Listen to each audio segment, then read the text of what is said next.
Hi. Hello. Is Skycatlive. What's up, guys? It's 10:45 in the morning. It's 6/20/2025. That's June 20th, 2025. It's about 60 degrees out on a Friday. And it's a Friday. I love you guys. Thank you for tuning in. Hello. Thank you for your time. I am here to play some 7 Days to Die. I want to join a game, connect to IP, connect, and then, yes, and then we will go back to work making mithril.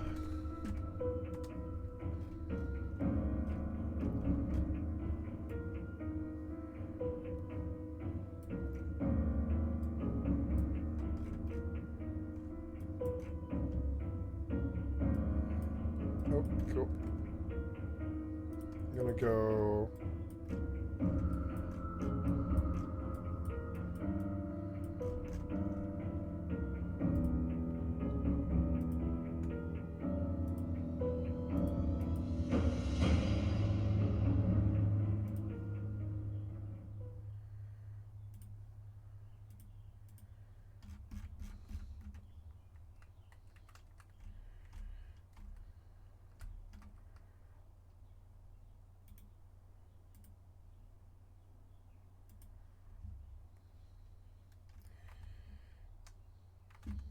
Prefabs. Okay, I am sorry, I was just like taking care of things. I believe I don't really have much to say today. I'm gonna be playing some 7 Days to Die and some Eve and some FFXI. We're gonna go up and check all my titles and everything. I could go streaming to YouTube, but I don't like streaming to YouTube, and it wasn't really enough attention anyways. So,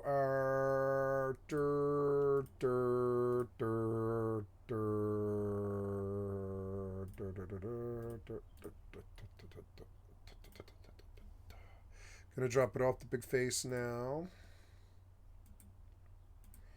Activate. Okay, cool. Are these going up under the right title? Show more. Show more.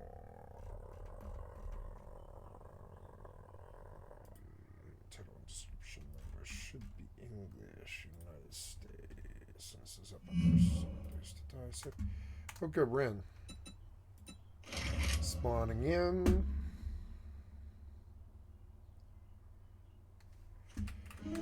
Where am I? Nice. So, oh yeah. So, I'm really far, and I was very tired. I don't have my bike. Oh, there's my bike. Apparently, I left it way over here.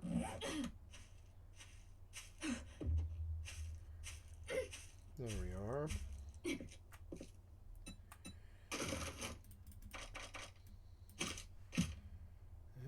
Singles in here. No, I don't think so.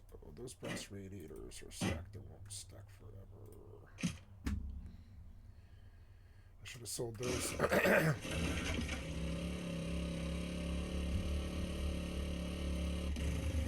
Back out to the road, I guess.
Why do you make the map so small?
If you drink all the coffee, I'll keep... What the hell do you want this time?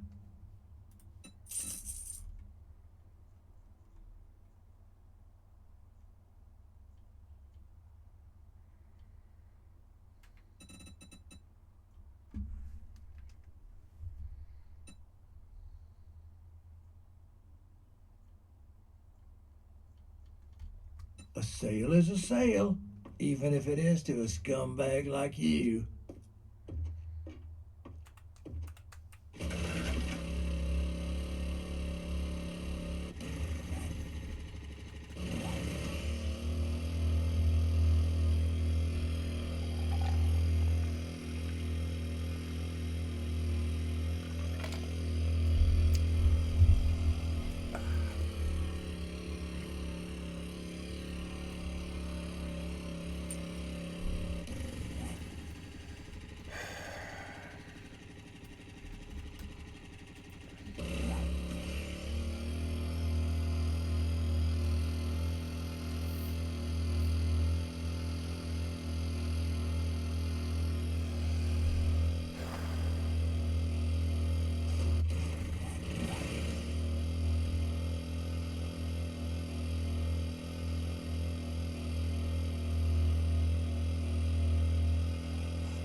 I just reloaded.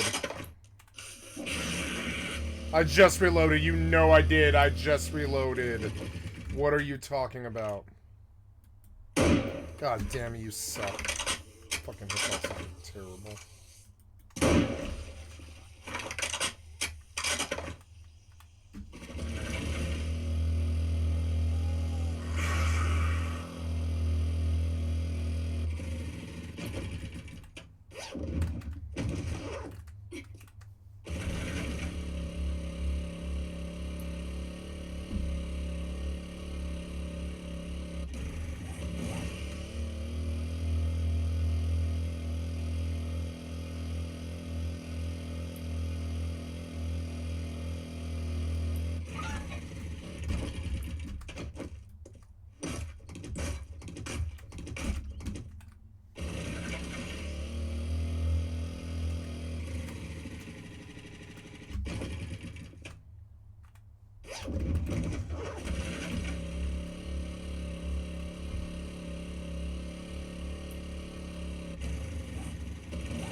Can die right here, y'all.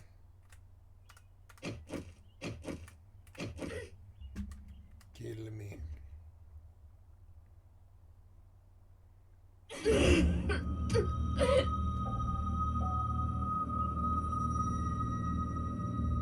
I made it right back to the second. Isn't that cool? Timing's interesting. Alright. Spawn in my bed. The storms are cool. The storms really add to it. It's got a lot of stuff. I'm just going to dump in the Dropbox. Nice.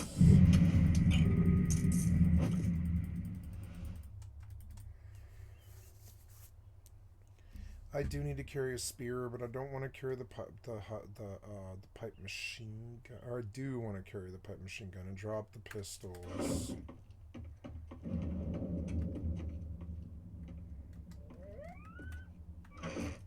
Yeah. Drop the pistols and the pistol bullets. And we'll go hunting rifle, pipe machine gun.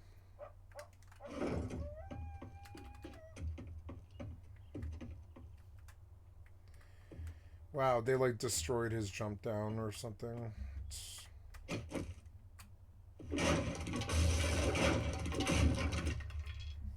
So annoying.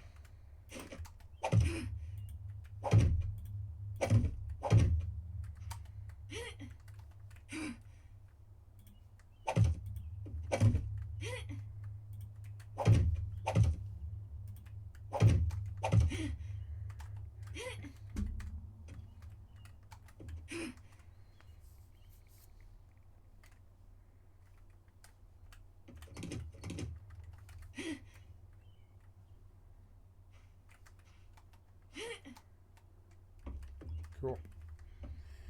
So, okay, no more debuffs or anything. Let's do the drop. I will take my spear back.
A little loud. I'm going to turn it down a little bit and turn on a video since it's sort of repetitive.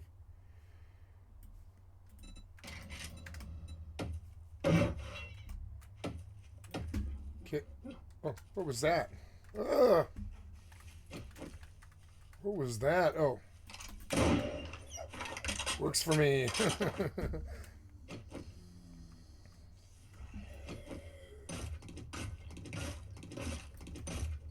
What was that?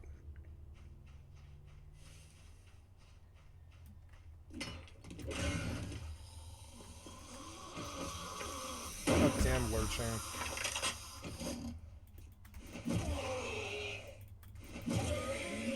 That 1 point sharp stick and 1 point penetrator will probably serve for a melee weapon. That's good. I'm gonna do all of the feet because they're like breaking through these and it's annoying as hell. Oh, shit. Damn it, that's not what I wanted.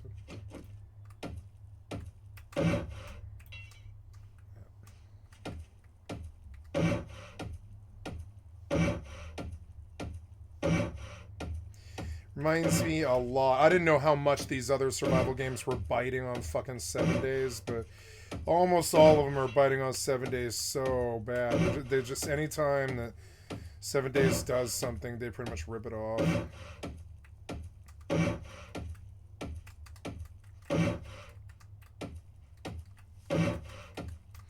I guess I'll start looking at 7 days like videos and learning everything I can about the game because it is good.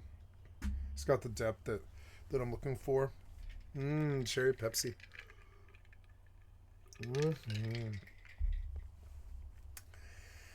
How to girl boss a genocide. I got banned on Twitch. Oh no, it's Ela.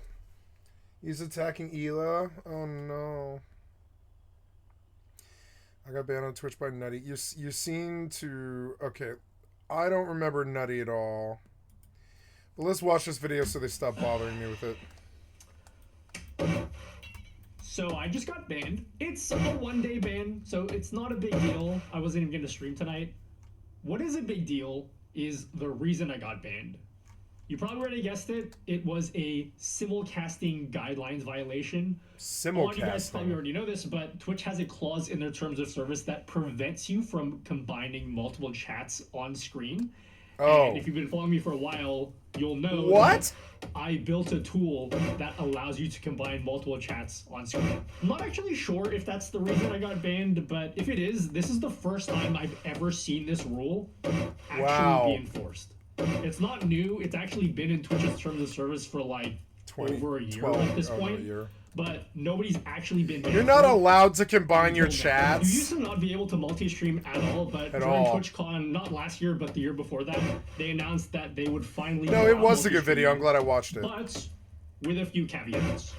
And can I just say, some of the rules they have are a complete joke. If you actually read the terms of service, they've made it so vague that they can pretty much ban most people that are streaming on Twitch right now. So let's actually read through them so you can see what I mean. The first dot point says, you ensure that the quality of Twitch users' experience of your simulcast is, at a minimum, no less than the experience of other platforms or services. Basically, what this means is you have to stream at the same quality to all platforms, or Twitch has to be the highest quality. So you can't stream on 4K on YouTube, but 720p on Twitch, for example. That's fine. I mean, I think it's bullshit and shows some insecurity on Twitch's end, but it's fine. At least it's a clear rule. The second part makes no sense, including by your engagement with the Twitch community, for example, via chat. What does that even mean? Does that mean we have to respond to Twitch chat more than YouTube chat? Like, if we spend 75% of our time responding to YouTube messages compared to Twitch messages, is that a violation? What if I get a huge donation on YouTube? Am I allowed to acknowledge it, or would that be too much engagement for you? Like, what is the appropriate level of engagement for Twitch? Like how do you even quantify that? I know at the start of the video I mentioned that I used multi-chat on stream, and that could be a reason why I got banned, but I actually think that's not the reason. I think this is the real reason right here. Last week I went live on TikTok and I did the whole setup on stream so you guys can actually see how I go live on TikTok with OBS, which I plan to make a YouTube video explaining how that's done. And during my stream, I asked my TikTok viewers to give me some gifts so I can test some of my TikTok alerts that I've been building. Gifts are basically TikTok's currency, kind of like Twitch bits, but for TikTok. And my suspicion is the actual act of asking for gifts, which is like revenue on a different platform, that's actually the thing that got me, because there's no way that I got suspended just because I was talking to TikTok viewers too much or thinking too many super chats on YouTube. That would be insane. But again, this is Twitch, so like we really have no idea. After people found out I got banned on Twitter today, someone actually reached out to me. I'm not gonna mention who, but I got tipped off that Twitch actually might be cracking down on people that have links to their Kick channel in their Twitch panels. I have no idea if this is true, but supposedly dozens of streamers last week got a warning from Twitch. But whatever the case might be, this all just feels like a huge unforced error from Twitch. They really should just allow multi-stream instead of being hostile towards streamers that actually wouldn't be on your platform. Like, I've been one of the biggest supporters for Twitch, despite all the times that they've shot themselves in the foot for no reason. Yep. Like, last week, I got roasted by the entire Kick community because I made a crappy joke about Kick streamers. Like, I actually want to be on Twitch. I'm like one of the few people that actually still supports Twitch. Like, yeah, like I still support Twitch. The consumer confidence in Twitch is at an all-time low, and it's shit like this that just adds to it. Just remove the clause in your terms of service, and then maybe you'll gain a little bit of support back from your viewer base and the creators that actually want to stream on Twitch. And you know what? While we're talking about equal stream quality across all platforms, you know what? I actually agree with that. I agree with Twitch here. Let's give all streamers the ability to rewind. YouTube does it. Kick does it. Let's give everyone the ability to rewind so the user's experience can be equal across all platforms. And don't charge us money because they don't charge you money to do that on Kick and YouTube. How about this cringe right here? You can't rewind videos on Twitch. I forgot about that. Or otherwise direct your community to leave Twitch for your simulcast on other services, because we value the community on Twitch and the integral role community engagement plays for all Twitch users. This is the only point that kind of makes sense. I mean, if I'm being as charitable as possible to Twitch. You know, like, cringe aside and this whole we care about the Twitch viewer experience, like, ignoring that stuff, like, it makes sense that Twitch doesn't want you leaving to go to YouTube or leaving to go to Kick. They want to retain your viewership, so, you know what, I get this point. This next one, though... You know, I like this video, and it inspired me to go back to Kick, because, you know, I didn't think about that side of Kick, but another part of Kick is everybody might have just left for Kick, because they don't care if there's gambling or sex there. There's less rules there. You don't get banned for DMCA all the time. Maybe I'll start, instead of streaming to YouTube, where I get banned all the goddamn time, I'll multi-doc stream to Kick at the same time and build a, following there.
This shotgun, I don't want it on me anymore. It's like eating up this ammo that I don't really have, truly. Or I don't know, maybe I do. I don't know.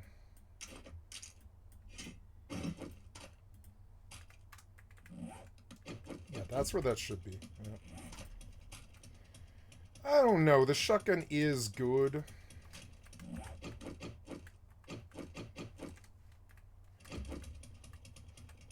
And G for like, yeah, I'm like learning how to do subsystems here.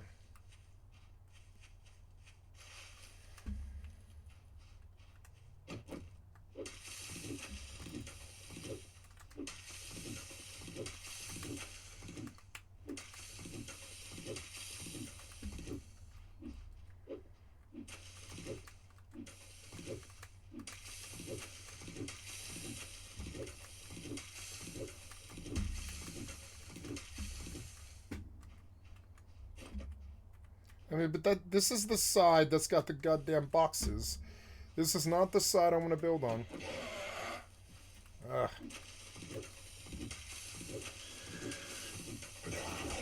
Ugh. Spitter.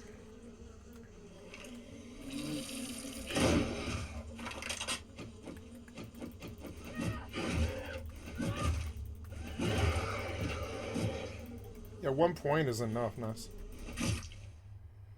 Cool, he didn't hurt me either. So yeah, I guess I do need like 2 points in spear, but just enough to do damage or whatever.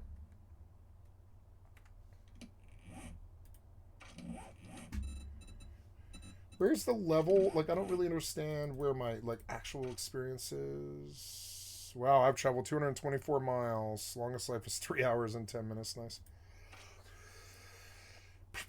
I don't see how much XP I need until the next level, which is just weird. How do you even tell? Where is the XP? Like, I don't really understand that. Like, where do you reflect that? Attacks per minute, 55.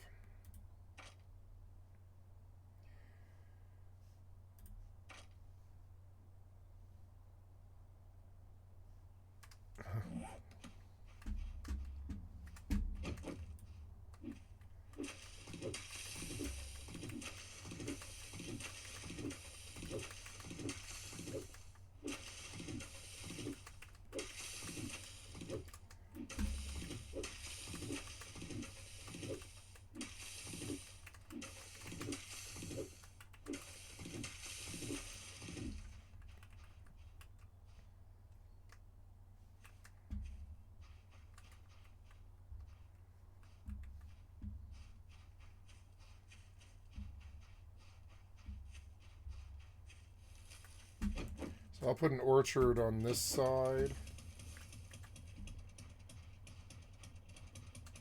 Like a tree orchard.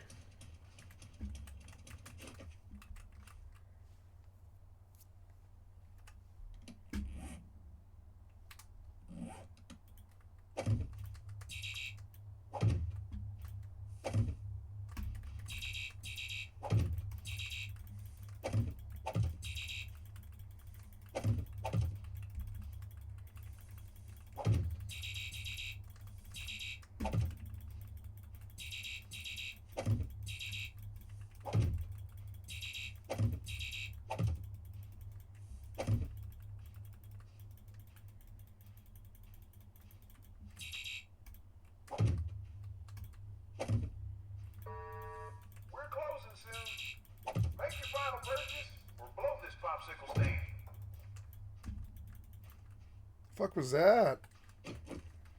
Ugh. You see him moving at the fucking peripheral of your vision, like moving on you. Look. Fucked up.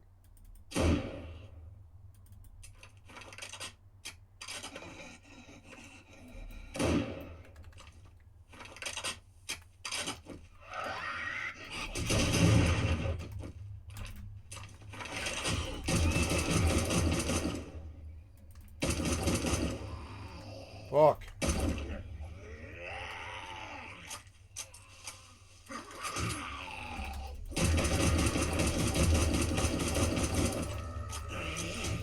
God damn it, no. Go, run, run,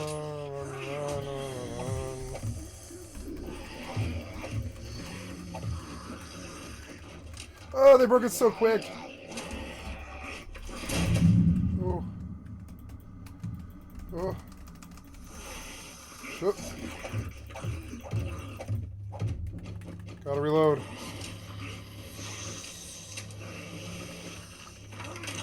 Oh.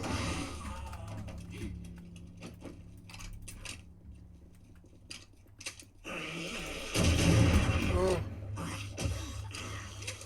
Oh.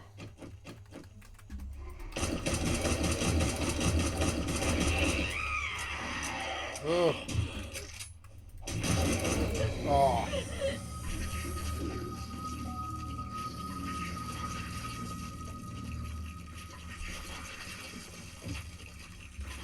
So annoying.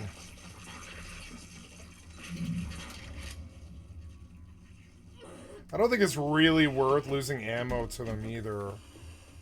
Like, I don't know. It is with the hunting rifle. Fucking dicks. At least they didn't do any damage to the base. Oh god, there's like glowing ones now. Gonna take them far away.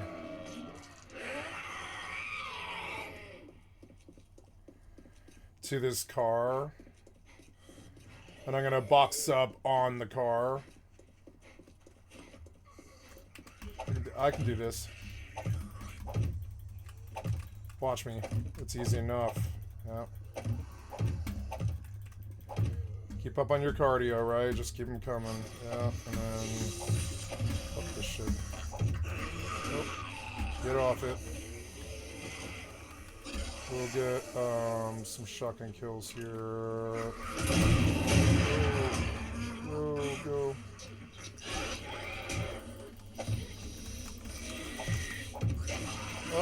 What? God damn it, get off me, motherfucker. The game's so goddamn jank. You can't do anything. Half the time you're reloading. Like half the time. Something. The reload's so goddamn bad. The reload's so bad. It takes like 7 seconds or something. Come on, man.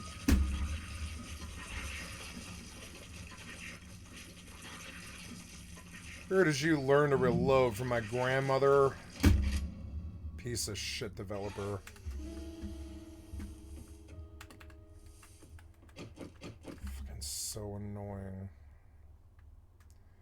Why so many?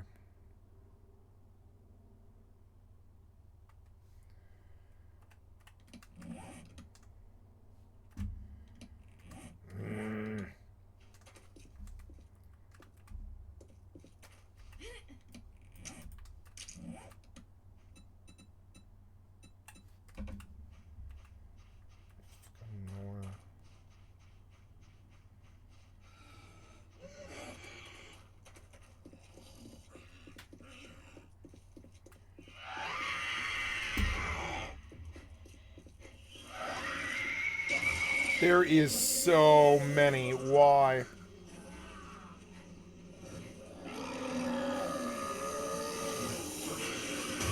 Oh god. Go, go. No! What do you mean? I'm dead instantly!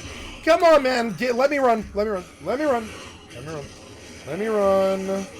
Why aren't you letting me run? Let me run. Let me run. You're so annoying.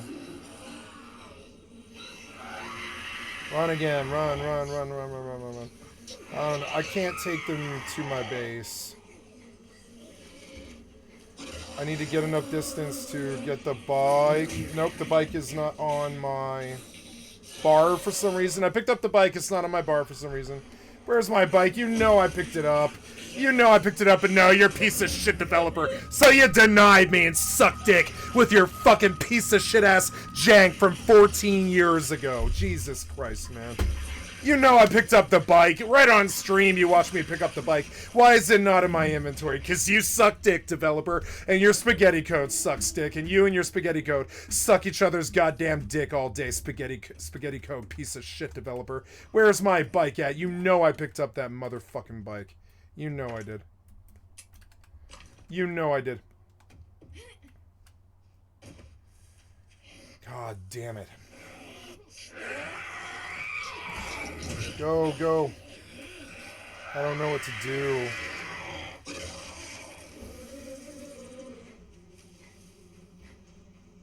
I have so much aggro. If I log, will they just go away? I just don't want them doing structural damage to me. To the base. That's too many for one man. That is like goddamn 55 zombies or something like that. What the fuck was that? What was that? And this one's insane. You cannot use... I couldn't possibly do that with a chain gun. Why? Why would you design like that? Is they don't want you going outside at night, apparently? I don't know. Third-party services that combine activity from other platforms or services on your... So you're not allowed to use platforms or services that, Are you with this? So but they just don't want you merging chat live on your screen, probably. They're like, they don't, like at that point, because at that point that basically relegates Twitch to just some side brother, pretty much. So yeah, you can probably multi-chat. They just don't want you broadcasting the simulcast. You can't do simulcast on your stream. Twitch stream during your simulcast. But who can stop you from combining the chat? I don't think there's anything with that. If I don't read the chat, who cares?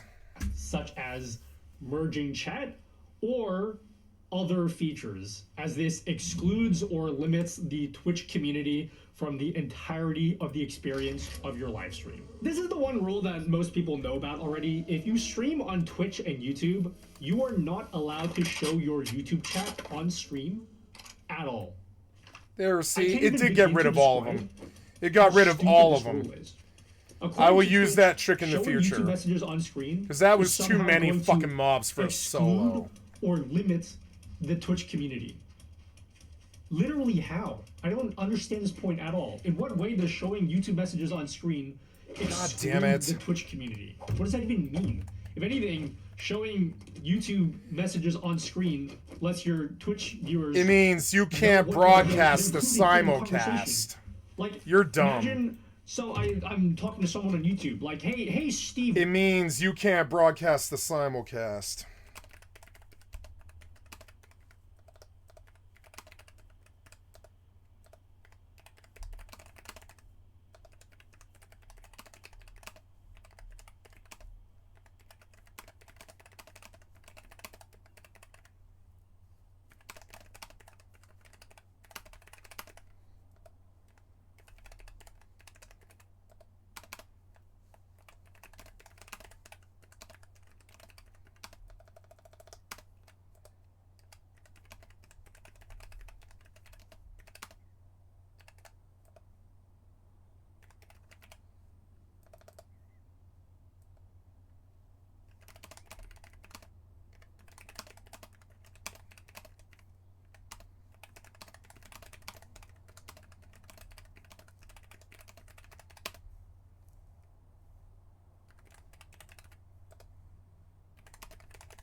YT, and then someone on Twitch is gonna be like, "Who's Steve?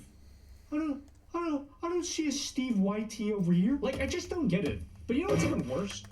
The wording here makes it sound like you can't even show alerts on stream.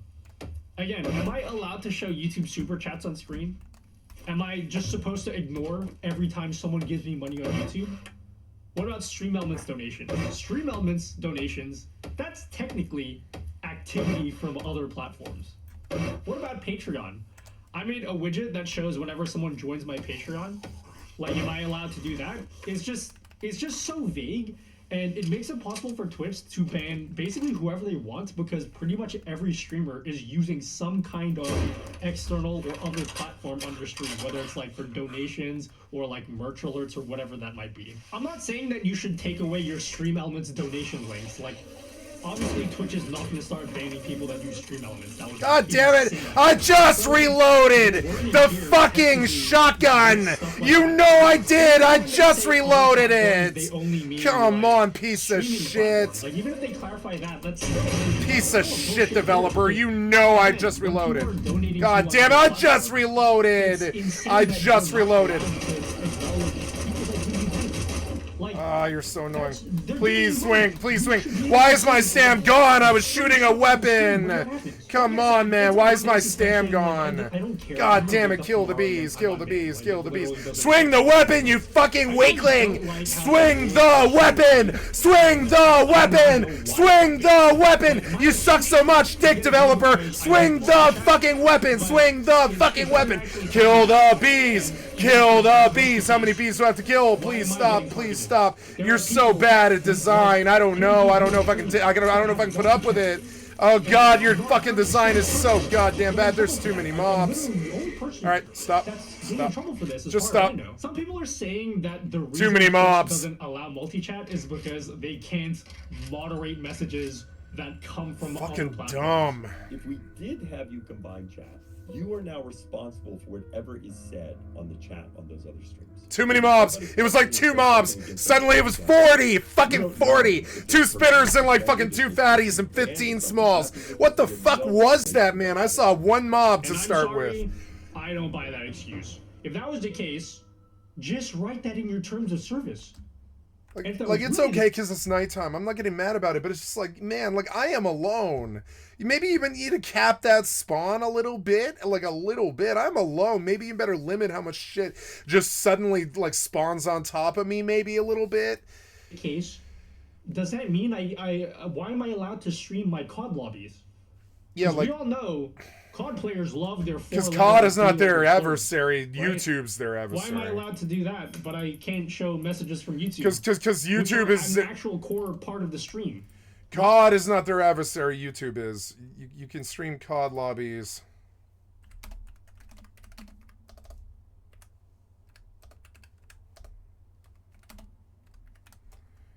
You can stream.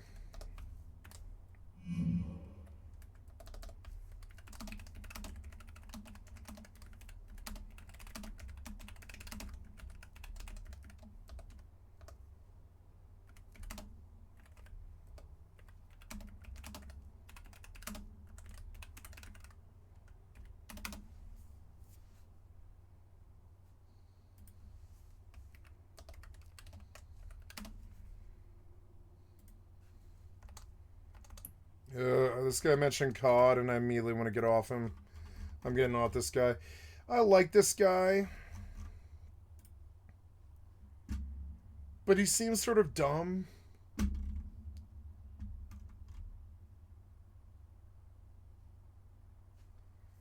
Tom Hanks' son. Oh no. Online by did you get the 50 fucking zombies off me? Oh my god. No, no you did not. Where's my motorcycle? Where is it? God damn it, man. You know I picked up the motorcycle. You know I did. You know I picked up this motorcycle a long time ago. Why is it on the fucking ground, you piece of shit developer? Right on stream I did it. I have witnesses. You suck so much, dick developer. Jesus fucking Christ. Why pick up the fucking motorcycle again? Do it again until I fucking get it. Let's get this motorcycle in my fucking inventory. Cocksucker developer. Let's go. Pick up the fucking motorcycle. Oh my god. Few relationships are as you're so annoying. Their neighbors, rivals, and at times reluctant partners. As part of our series on regional power dynamics, we take a closer look at how these two nations navigate competition, fucking so dumb, and the growing pressure of global uncertainty. Sinem Kosovo reports from Istanbul. Now my armor's broken. Oh my god, I didn't pick up my loot. Come on, you know I picked up my loot, you fucking liar, cocksucker developer. Let's go. Pick up the fucking loot again. Goddamn spaghetti co piece of shit, cocksucker developer. Laying the foundation for a rivalry that still shapes modern day relations between pick up the loot again. Jesus Christ, man, you suck so much dick, developer. For From fuck's sake. 1923 The to fuck's wrong with you? 1979, ties remained cautious but steady, shaped by modern Turkey's founder Mustafa Kemal Atatürk and the Shah of Iran, who shared a vision of secular reform and resistance to foreign influence. What one side lacks, the other gives. Turkey imports gas from Iran, while Iran, under sanctions, struggles to produce electricity, which Turkey exports. This interdependence pushes them from strategic cooperation and The relations were challenged after Iran's 1979 Islamic Revolution. Turkey's secular state viewed the new government in Tehran as a threat, fearing an export of ideology. Following the 1980s in Turkey, Iran-backed Sunni Islamic groups challenged the republic. And during the Iran-Iraq War of the 1980s, Turkey stayed neutral but felt the fallout. Despite overlapping interests, Turkey and Iran lack a shared vision and often compete rather than cooperate. Like in Syria, where one's gain is seen as the other's loss, yet both avoid direct confrontation not to weaken their regional standing. This is institutionalized independence. Despite tensions in Syria, Turkey and Iran co-managed the Astana peace process until Ankara expanded its role last year, prompting Iran's supreme leader to accuse Turkey of occupation.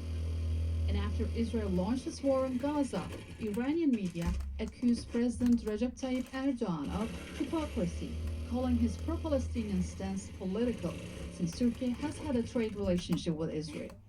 Still, economic ties keep the dialogue open, with 25 million ethnic Turks in Iran and more than 3 million Iranian tourists visiting Turkey last year.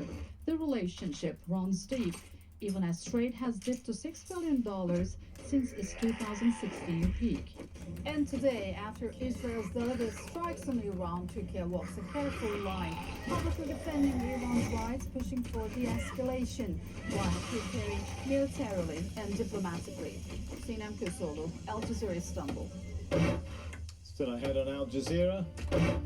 I am Ahmed Idris on the Chad-Sudan border. Funding cuts and donor fatigue has left 500,000 Sudanese refugees across into eastern Chad with no shelter and little access to food, healthcare, and education.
Ah! No.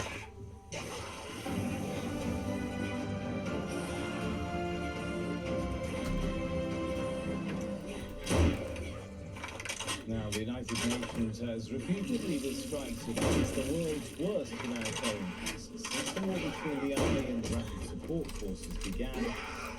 God damn it. Fucking reloading is garbage in this fucking game. Reloading, it's like gotta be the worst game for reloading I've ever played. It absolutely is. Reloading takes 7 to 10 seconds. It's so stupid. God damn, I want to bash on his hands while he's trying to reload for 7 seconds. Because he's so goddamn bad at it. Or what, I mean the developer. Fighting began in April 2023. More than 7.7 million are displaced within the country, while another 4 million have fled across borders, seeking safety in neighboring countries. Egypt is hosting the largest number at about 1.5 million. For fuck's sake, reload, you piece of shit, you can't. Chad, South Sudan, Libya, Uganda, and Ethiopia are also hosting people. Now, half of Sudan's population, that's more than 25. Why, Spitter? Fucking die. Fucking die. Ahmed Idris reports from Adre on the border between the two countries.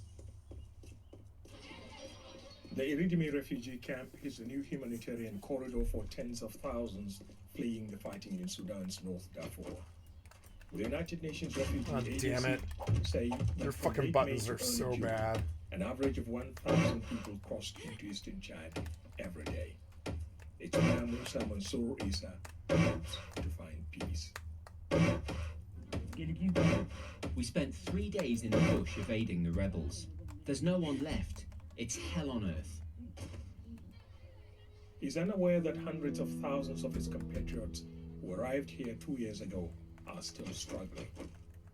Khadija Hassan queues for supplies for herself, an elderly mother, and 6 children. The food we receive for a month would last only a few days. We must either find other means or starve. As funding dwindles, the situation worsens for her and countless other refugees in Chad. We are not in capacity to continue to face to all these people arriving with the funding situation. This response plan is funded only at 13%. Since the outbreak of hostilities between the Sudanese army and the paramilitary rapid support forces more than 2 years ago, around 1 million Sudanese have sought refuge in Chad, worsening the country's already dire food shortages. The food insecurity in Chad is at one of its highest level in the last 10 years. It's 3.3 million Chadians in the next 3 months that will experience acute forms of food insecurity. Aid agencies collectively characterize the conflict in Sudan as the worst humanitarian crisis globally. One official, the first people displaced, has forgotten. For the 1 million Sudanese refugees here in Chad, food is a major concern, and what shelter and water supplies are available are also inadequate. Half the refugee population here is housed in emergency shelters. Only 25% of school-age children here who arrive here have access to education, and United Nations officials say there is only one doctor to every 80,000 refugees. The refugee population in Adre, for instance, is 4 times larger than the local population, leading to competition for limited resources. Aid agencies express fear that a lack of funding could escalate tensions between local communities and refugees. Ahmed Idris, Al Jazeera, Adre, on the Chad-Sudan border. Ukraine and Russia have exchanged more prisoners of war, according to Russia's defense ministry.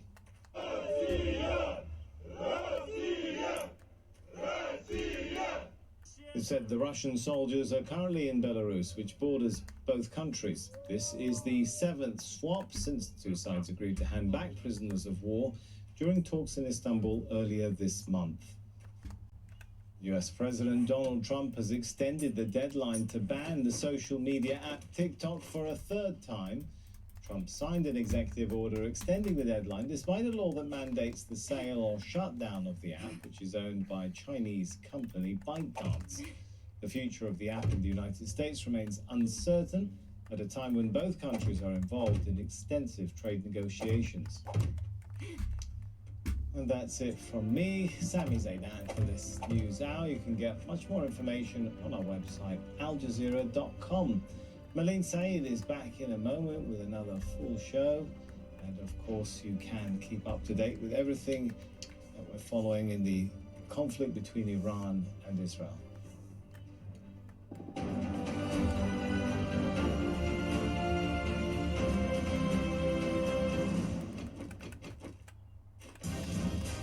The world is shifting. Power, influence, and narrative. The U.S. is increasingly isolated on the international stage. U.S. power is eroding. France tackles the big issues only on Al Jazeera. On Counting the Cost, how will the Israel-Iran conflict affect oil and gas prices and energy supplies? Will geopolitical tensions reignite inflation, disrupt trade routes, and derail the economy? And can the two nations afford an all-out war? Counting the Cost, on Al Jazeera. Donald Trump joins NATO leaders at their annual summit. Is expected to push for more military spending, with European members keen to maintain unity. But with growing indications of a far bigger US involvement in the Israel-Iran conflict, can NATO help de-escalate the situation in the Middle East? The NATO summit on Al Jazeera. I have the right to boycott anyone I want to, and the state has no business getting involved in that. I was just opening my annual contract from the state of Arizona, and I was rather shocked to see this. A three-part series explores the implications of U.S. anti-boycott laws for freedom of speech and First Amendment rights. God damn it. You constantly reload all the time. I just checked these mags. As soon as I'm attacked, you empty the mags. I don't really understand it. You're so annoying. God damn fucking developer. Why so many mobs? This is so many mobs for one player. This is insane. Why do you design like this? Why? Oh my god. Just kill me. Just kill me. Crossroads of civilizations. This is so many mobs. Why? Why? Why would you design like this? Like, do you think one player has like 15 fucking mags to dump into 105 zombies like that? I mean, I don't really understand. Why? Iran's foreign minister says Tehran is ready for diplomacy after meeting his European counterparts, but insists Israel must stop its attacks. Go, get out of it. That is so many zombies for one player. Why? Dear God, why would you ever do this? Why? Go, go. Gotta get him away from here. Just gonna run for a long time. Fuck these guys. Fuck these Israel's guys. ambassador to the UN says his country won't stop its attacks until Iran's nuclear threat is dismantled, while Iran says it will continue to defend itself. And there's been no break in the violence in Gaza. Israeli strikes on the Strip kill more than 80 Palestinians.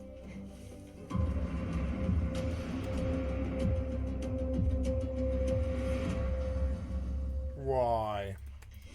European foreign ministers say they're hoping for more. 2 swings and you're out. God damn it, you're so bad at design.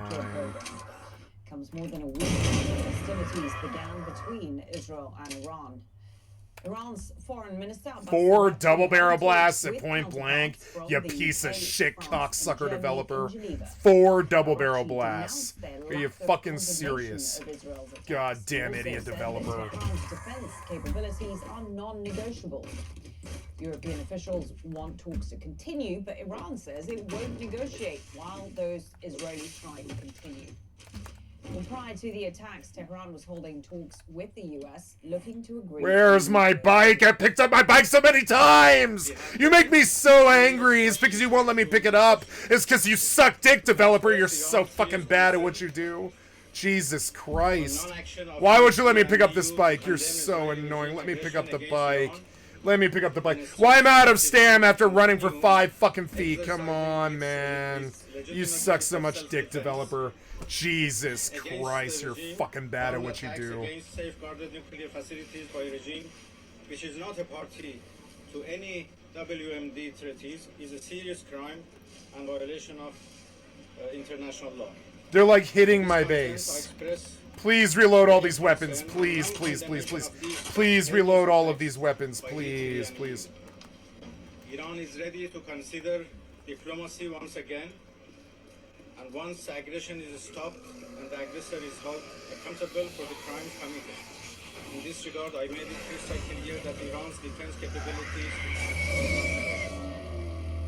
We were clear. Iran cannot have a nuclear weapon, and the E3 in Europe have been clear for many years that that cannot happen. We are keen to continue ongoing discussions and negotiations with Iran, and we urge Iran to continue their talks with the United States. This is a perilous moment And it is hugely important that we don't see regional escalation of this conflict. Al Jazeera's Milena Veselinovic reports from those talks in Geneva. Well, after hours of negotiations, no breakthrough, and unclear really whether much progress was made either. The things that we've heard from the European diplomats are things that they have said before about the need to de-escalate, about the need to continue the dialogue, how Iran should not be allowed to build a nuclear bomb, but also urging Iran to continue discussions with the United States. Iranian You are Foreign so Minister annoying. Al-Sarraj earlier saying that he will not negotiate with America as long as Iran is under fire. Now, he also said that Iranian defensive capabilities were non-negotiable in his own statement, a reference perhaps there for the Western nations' desired request for Iran to curb their ballistic missile program. So it does seem that at the end of the day, Sun's the finally missiles are rising. nearly as far apart as they were at the beginning of the day. Now, the Europeans hoped that they could step in and try to de-escalate this situation and act as a bridge between Tehran and Washington. In fact, the UK Foreign Secretary David Lammy flew to Washington on Thursday, where he met with his US counterpart Marco Rubio and Donald Trump's Middle East envoy Steve Witkoff. He would have brought those messages from America to Geneva today on Friday.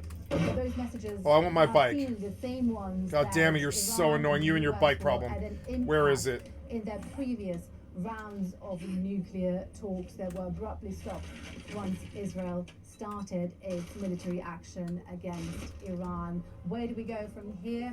It's unclear, and we have that looming self-imposed deadline by US President Donald Trump of the 2 weeks that he has given for diplomacy. Milena Veselinovic, Al Jazeera, Geneva. Meanwhile, Iran has launched a new round of missiles at Israel.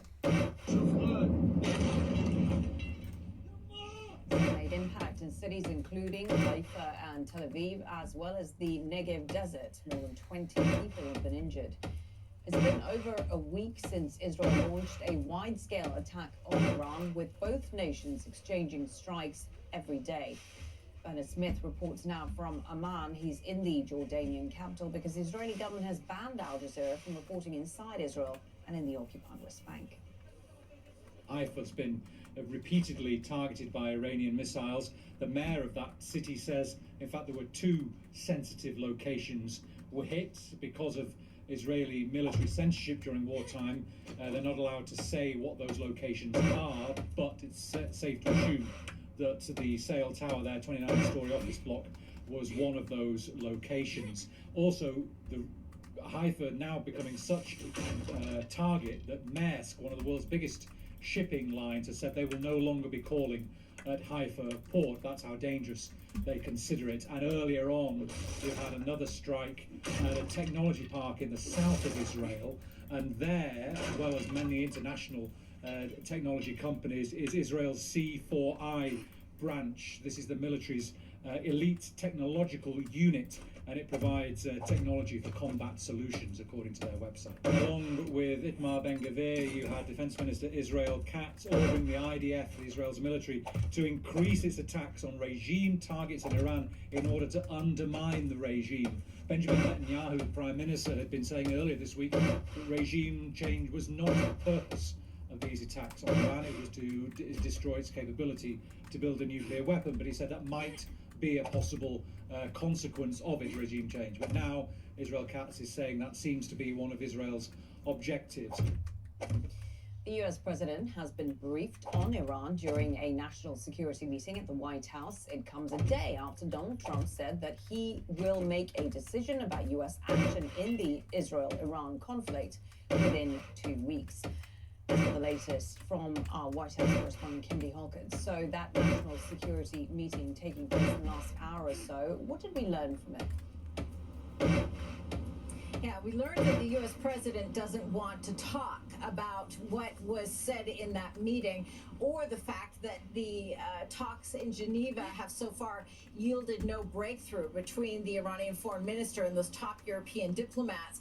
The U.S. president typically would stop and speak with reporters as he departs the White House for Marine One, something that occurred just in the last half hour or so. But this time, the U.S. president waving only a clenched fist and then walking onto the helicopter to head to his home in New Jersey. Now, what we know, though, is this meeting did include the president's top aides, and it comes one day after that ultimate ultimatum that the U.S. president said that he has delivered, that there will be just 2 weeks to try and find an off-ramp towards escalation. In other words, trying to limit Iran's nuclear program with an agreement. Now, this is sort of typical carrot and stick diplomacy that we usually see from the United States. Obviously, the U.S. president, though, according to the White House press secretary, saying that the U.S. president wants to give peace a chance, and that's what's occurring here. But at the same time, he's not. You think peace is what's occurring here? Do you really believe what you're saying? On Capitol Hill by Democrats and many of the president's supporters. In fact, a new poll shows that just 25% of Americans want to see the United States join Israel in strikes on Iran. And on diplomacy, we've also heard from U.S. Envoy Steve Witkoff. What more can you tell us about that?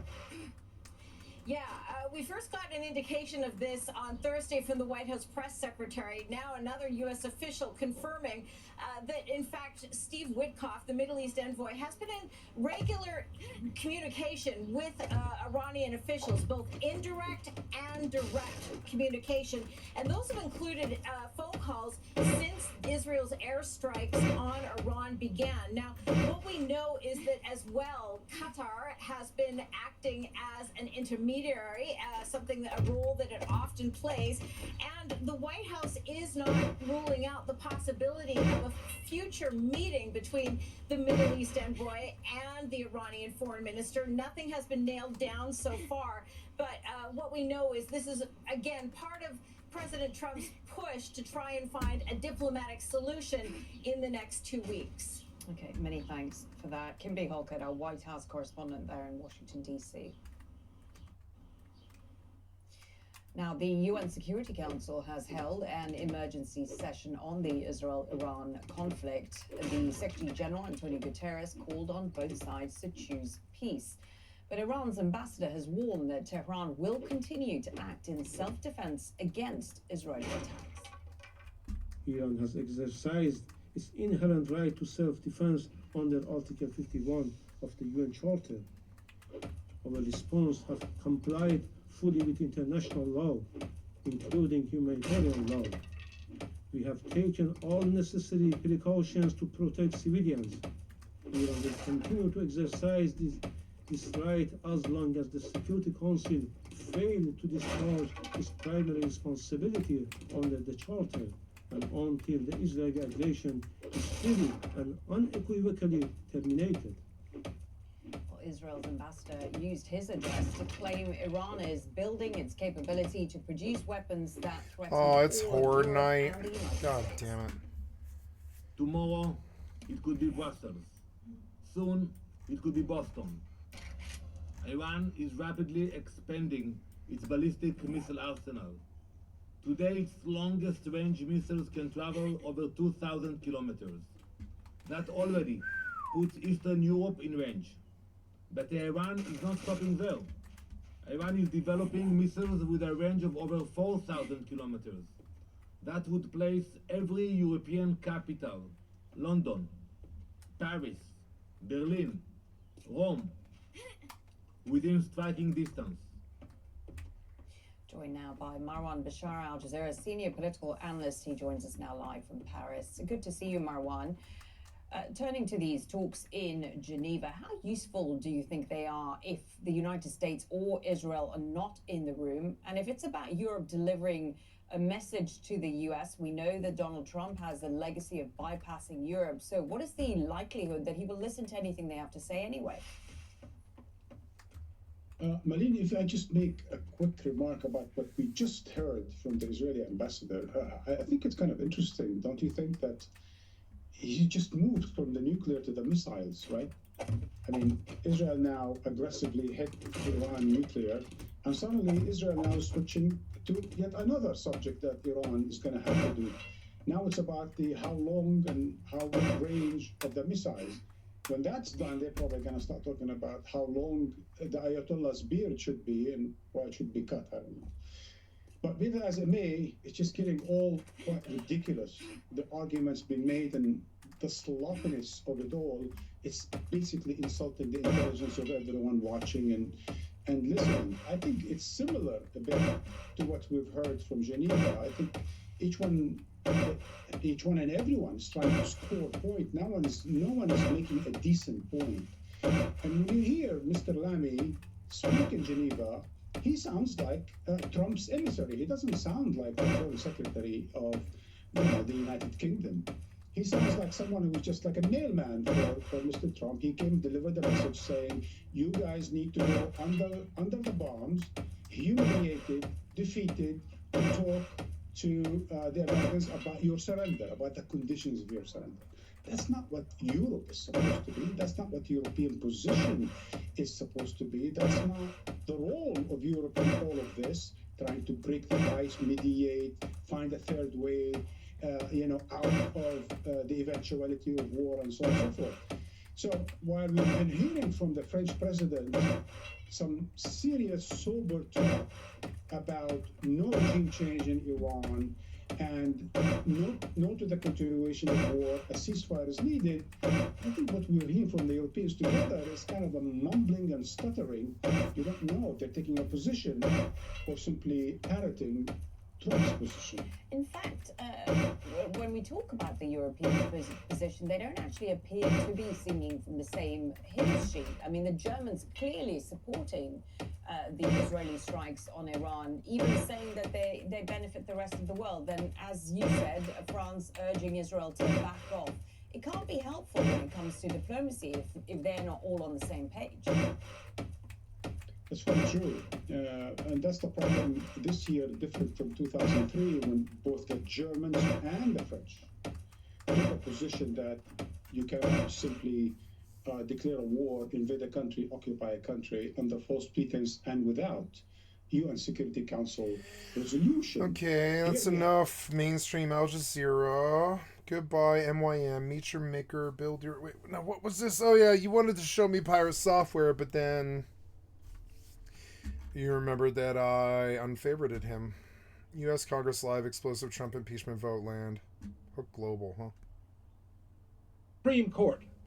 Well, I love this guy. Then we have to conclude that the Supreme Court may not be the court of last resort as it should be for an authoritarian president. Someone who is assuming power that he should not assume, with executive orders that cannot change the Constitution. When you have a president who, by executive order, believes that he can remove people from the country without due process, and when this president is told that due process must be accorded people before you can take this extreme action, and when this president is told not only must there be due process, but if you believe that the court has made a ruling that is inappropriate, that the court has made a mistake, that you must still honor that court order and appeal, that the appellate courts will then take charge of what you believe to be an incorrect decision by the courts. And when you see a president saying to the country that a court that has issued an order that he does not agree with, but contends is inappropriate for various and sundry reasons, when you see that president say that the judge that issued that order should be impeached, you're now moving into authoritarianism. But when that president then sits with others in his cabinet, and they are caught on national TV indicating why they can defy the federal court's orders after having been told that you have to appeal, after having been told that you cannot do what you have done, after having been told that you have to facilitate the return of someone that you have improperly, and according to what members of this administration have said, removed from the country by mistake. Then you have to bring that person the relief necessary for that person to raise his hand and say, you got the wrong person. For that person to say, I want my rights of due process under the law in this country. So we have a president who believes that his orders, his executive orders, exceed and supersede the orders of federal courts. How do I know? Because he has not returned a person to this country that he was told to facilitate the return of, such that he could receive due process. Fuck. Or just facilitate such that this person could get due process. It hasn't happened. The lower courts have told him at the federal level. The Supreme Court has told him. And the evidence now exists that he understands what facilitate means, because there was a second person who was removed without due process, removed to another country without due process. And Gotta that go person piss. is being brought back because the judge in a federal court said you have to facilitate the return. So Okay, they know BRB. what facilitate means. They are just being defiant. They're just ignoring the orders of the federal courts. They are flouting the orders of the Supreme Court of the United States of America. Make no mistake about it, we are now dealing with an authoritarian president that I choose not to manage. I choose to eliminate the authoritarianism. I don't want us to try to find a way to get along with an authoritarian. And if the Supreme Court cannot manage this authoritarian president to the extent that he would cease and desist and obey the court's orders, and if an authoritarian president now has total control of the Republicans who represent this House and the Senate, total control of them. So they're not going to be able to do anything because he manages their affairs. They have become people who look for a sense of direction. He's become their North Star. He's become the means by which they conclude that they will go this way or they'll move in that direction. So they can't do anything because they have surrendered their sovereignty. They've surrendered their power to make judicious decisions to an authoritarian president. Supreme Court can't stop him. Republicans who control the House and Senate won't stop him. Nope. We have an authoritarian president. And when you have an authoritarian president, you do have a court of last resort.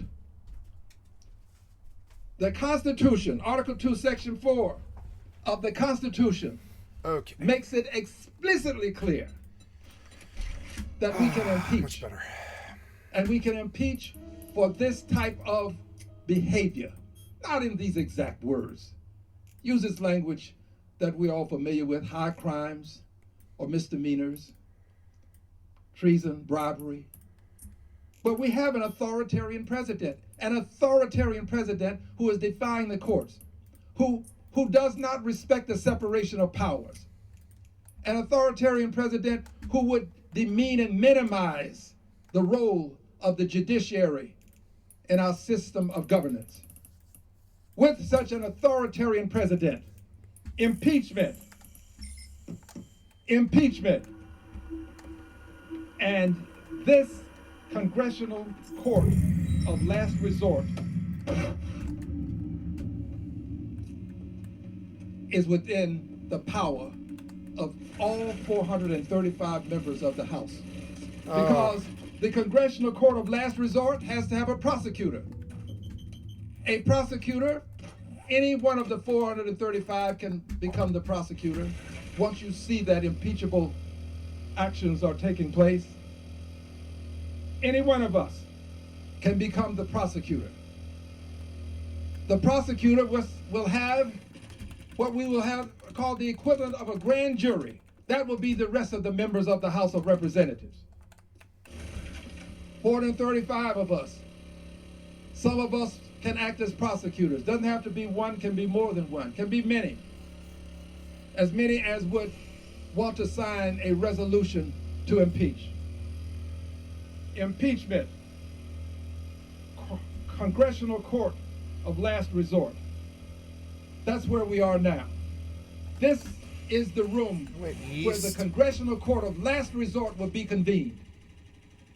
And it is convened here to hear a prosecutor, a member of this august body, not known as a prosecutor, but I'm saying it to you such that you can understand this process and see that it is akin to something else that you really do understand. So this prosecutor, this person, this member of Congress will have to stand and read these articles of impeachment. And this is done now because, remember, the Supreme Court can't control this authoritarian president. And my colleagues on the other side of the aisle won't control this authoritarian president. They have the power, but they won't. So impeachment in this Congressional Court of Last Resort. Congress is where the court of last resort lies. I'm familiar with impeachment. I understand the process. And I want you to know that it is imminent. A vote takes place with this grand jury that I call to your attention, which would be the members of Congress. We need but only a majority of the member of Congress to vote in favor of impeachment, and a president can be removed from office. An authoritarian president can be removed from office. If you don't like authoritarianism, and you believe that you have an authoritarian president, then you would vote for the articles of impeachment. Now, is there any proof that there are people who don't like authoritarianism and who would vote in theory for impeachment? Well, yes. Before the election that brought Donald John Trump to the presidency this time, before he was sworn in by the Chief Justice of the Supreme Court, there were many among us, and I am one of the many, who talked about this very topic, prognosticated this very behavior that we're seeing. Not the exact behavior, but behavior that would be indicative of a person becoming an authoritarian. There were some who said he would be a fascist. There were some who said he would be a dictator. The point is, there are many people who are members of this House who made this prognostication. And what it is absolutely amazing is that many of them who made these prognostications, who have seen their prognostications become a reality, many of them may not vote to impeach. But I'm going to give you what I believe is a rationale. I think this is a vote of conscience. People have to vote their conscience. If your conscience tells you no, then I think you should follow your conscience. I cannot in good conscience say the things that I've said about this authoritarian president, see it become a reality, and then take no action. I cannot in good conscience. But there are people who can in good conscience do this. And I have no ill feelings toward them. I don't count the votes. I count what is necessary to be done. And it is necessary for us to take action to remove an authoritarian president from office. And the only way it can be done is right here in this chamber. Someone has to act as a prosecutor and bring the articles of impeachment to the attention of this august body, at which time there will be a vote on these articles. And as some people will vote to table, there's always going to be a vote to table. Now, my colleagues on the other side, some of them have alleged that, though this is a great thing, this is a great thing. We're going to have impeachment again. This is a great thing. Let them bring it on. Well, if you truly believe this, then you vote for the articles. You vote against tabling, because there will be a motion to table. So you vote against tabling. All of my Republican colleagues who are saying this, you vote against tabling. And then see what the other side does. Since you are absolutely convinced that this is going to be a benefit to an authoritarian president. It is not going to be a benefit. We will take that vote. Those who vote to table will be voting against the articles of impeachment. Those who vote against tabling will be voting for the articles of impeachment. I said to you, I have some experience in dealing with this. I am the person who laid the foundation for President Donald John Trump's impeachment when he was impeached the first time around. I am using a personal pronoun only to communicate, but the truth is there were other persons who engaged in this process with me. I want to tell you about these other persons. I have here something that has been removed from the wall of my office. It is something that indicates who the persons were that participated favorably, meaning indicating there should be an impeachment, when the first articles of impeachment were filed. This is on the wall in my office. The press assumed that it would be only Al Green. They were wrong. They may be right this time. It may just be only Al Green. I will stand alone, because when it's a question of conscience, it's better to stand alone than not stand at all. So the press thought that there would be probably Al Green and maybe one or two others, which may be the case this time. But believe me, it will not deter me. But what is interesting is I have this on my wall. And by the way, many of the people who are listed here as persons who supported HRES 646, many of the people who supported HRES 646, many of them who are listed here, they have a similar document in their offices, and they will have it on their coffee tables. And when people would come in, because this became such an important issue, they were proud to display this and say, yes, I voted to impeach. Yes, I did. That was important. It's going to become important again. Make no mistake about it. It will be important again. And I'm not going to name all of the persons on this first article of a resolution for impeachment. But I will tell you that there were 58. They were known as the first 58. And there's one person that I will mention because I'm proud, and he was proud to have associated with these articles of impeachment. And I remember talking to him right in this area about impeachment.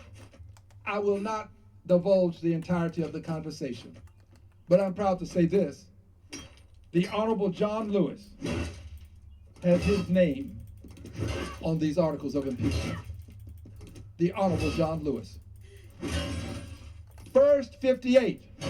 But the first 58 was not sufficient, and I knew that it wouldn't be. By the way, whenever I say I, assume that I'm saying we, because there were persons who were engaged in helping me. I knew that it would not be enough. And I knew that we would have to continue to build on this, to generate a mass such that impeachment could no longer be ignored. because many of the people who were opposed to impeachment were making it clear that certain things would have to happen before there could be impeachment. You'd have to have bipartisan support for impeachment. You'd have to have, well, let's just say certain things. If I say more, I'll probably say enough such that you'll know who I'm talking about. And I don't care to get the names at this time, but if I'm forced to, I will. But so we move forward with a second impeachment. This was H.Res. 705. Many members of Congress had something similar to this in their offices. It could have been a very large display that would unfold, and it was on coffee tables. It was placed in various places in congressional offices. I placed this on the wall in my congressional office along with the other article that I just called to your attention. And this was H.Res. 705. It did not grow by what some would consider a very large number, but it did move to 66 members of Congress. 66 with H.Res. 705. And the reason I know members are in possession of these documents that I've called to your attention that were displayed is because impeach Donald Trump now. I sent members a thank you, as we customarily do here. And it was something that they could display in the office. And I had many members and many people to say that it was a good idea. Continuing. Knowing that 66 was not enough, we brought articles before the Congress again. And this time, the number hit what I call a critical mass. It caused people who were antithetical to the idea to embrace the idea. And by the way, I never thought that it had to be the exact articles that I presented. I never thought it had to be that, but I knew that there had to be an impeachment. And these articles that I presented had to do very much with invidious discrimination. Invidious discrimination, something I'll say more about later. So this time, we had 95 people who supported the articles. H.Res. 498. Now what's important about H.Res. 498 is this. When you add the persons who supported H.Res. 498 with the persons who supported the other articles, you then move beyond 100 people, well beyond 100 people who are supporting impeachment. Some supported one set of articles and some did not, but then they supported another. So you have H.Res. 498 with 95 persons supporting the articles of impeachment. Friends, there is but one solution to an authoritarian president that cannot be controlled by the Supreme Court because he flouts the orders of the Supreme Court, that won't be controlled by members of his party because he has control over the party. There's but one solution, and there's but one place where that solution can manifest itself, and that is the House of Representatives. So Congress has become the court of last resort for an authoritarian president. And as such, I pledged to many before today, and I pledge to the nation today, that in this month, there will be a vote on the floor of this House, a vote to advance articles of impeachment this month. It is necessary, and it will be done. I truly believe in what the country stands for. I know that it has not always lived up to the expectations written in the great documents that support what the country stands for. I know that it has not always lived up to these expectations. But I also know this. It's a country where I can, with due process, with free speech, with freedom of religion. It's a country where I can vote. And it's a country where I can fight to make the difference so that it can live up to these great ideals expressed in these great documents, the Declaration of Independence, the Constitution. And I'm going to fight to maintain the right to fight. That's what this is all about. Not fighting in the sense that I'm going to go out and harm someone. Not fighting in this sense that I'm going to use some means of using physicality. No, that's not what I'm talking about. I'm going to fight with peaceful protest. I believe in peaceful protest. I do not in any way condone persons who go out and harm other people. And I have said as much. And yes, I get all of the backlash that others get when they say as much. But I absolutely will continue to say peaceful protest is the way to make change that can make the difference. So I can do it through peaceful protest, and I'm going to do it. That's the kind of fighting that I'm talking about, peaceful protesting. But I can also do it with litigation. So we have protestation, litigation. I've signed on to many briefs, and I will continue to do so.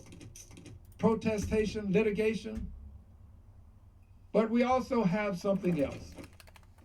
We have legislation. That's what articles of impeachment are. Legislation. Protestation, absolutely. I will never give up my right to protest. I'm going to fight to maintain that right to protest. Protestation, litigation. I believe in the court system. And then, of course, this whole notion of legislation. These are the means by which we can make the difference. I assure my friends, my colleagues, persons, this is official notice. There will be a vote on articles to impeach Donald John Trump, who is now President of the United States. I do it because conscience dictates that this be done, and it has become a moral imperative that we have to proceed with. Now, I close with this. This is something that came to my attention just recently. There are people who believe, I think, that I will be intimidated. They believe that I will be intimidated. Now, these are people other than those who've already made their many threats that have not intimidated me. But there's a new movement afoot. There's a movement afoot now to do what cannot be done as they see it fast enough through the electoral process, meaning my removal from office. They don't think that the electoral process works efficaciously, effectively, if you will, for them. I was saying efficaciously, but let's just say effectively, for them. And the governor of my state, while I am in trial currently defending the 9th Congressional District. I've been in trial for many years, so this is nothing unusual to defend this district, to keep this district. It has been difficult. Lots of money has been spent just fighting to maintain the 9th Congressional District. Why? But the governor of my state has now decided that it is appropriate, according to the sources that have called it to my attention, and many persons in the legislative body in the state of Texas have called this to my attention, has established what's called a redistricting commission or committee. And with this redistricting commission or committee, the governor is going to try, as I'm being told, to draw the lines for these congressional districts so that it will be either difficult or impossible for me to get reelected. So here's my message to those who would stoop to this level of political shenanigans, as I see it. Here's my message to you. the people who elected me are more important than my being re-elected. I'm going to stand up for the people who elected me. My re-election is not the issue. You can take me out. There'll be another Al Green. There always is always going to be one more. The world seems to be put together such that there's always someone who will stand up. So you can take me out, but you're not going to intimidate me. And I'm saying this to the governor of the state of Texas. Do what you may. Redraw the lines such that I can never get reelected. But I guarantee you this, as long as I'm here, I may be censured, but I won't be silenced. I yield back the balance of my time. And still I rise, Mr. Speaker, and still I rise. Proud to be an American, proud of what this country stands for, but I also rise as a person who is censured. I have been censured, but I have not been silenced. So I rise as a unbought, unbossed, unafraid, liberated Democrat. And as such, I rise to speak on a topic today that I believe to be most important So to the American you like people. restarted the speech.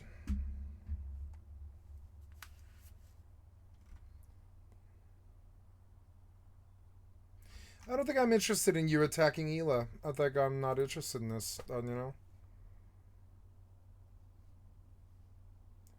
Let's go to gaming. Tucker Carlson versus Ted Cruz. No, let's do the Hassan. For an authoritarian president. God damn it. Yes, watch that.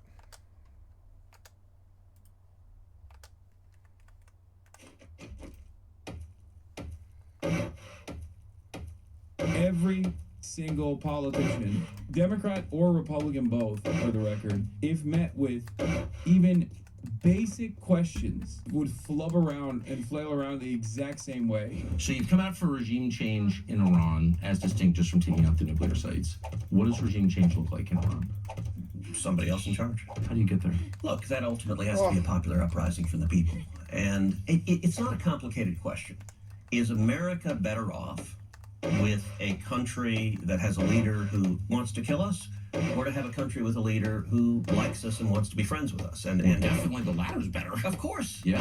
And so that's not a complicated statement.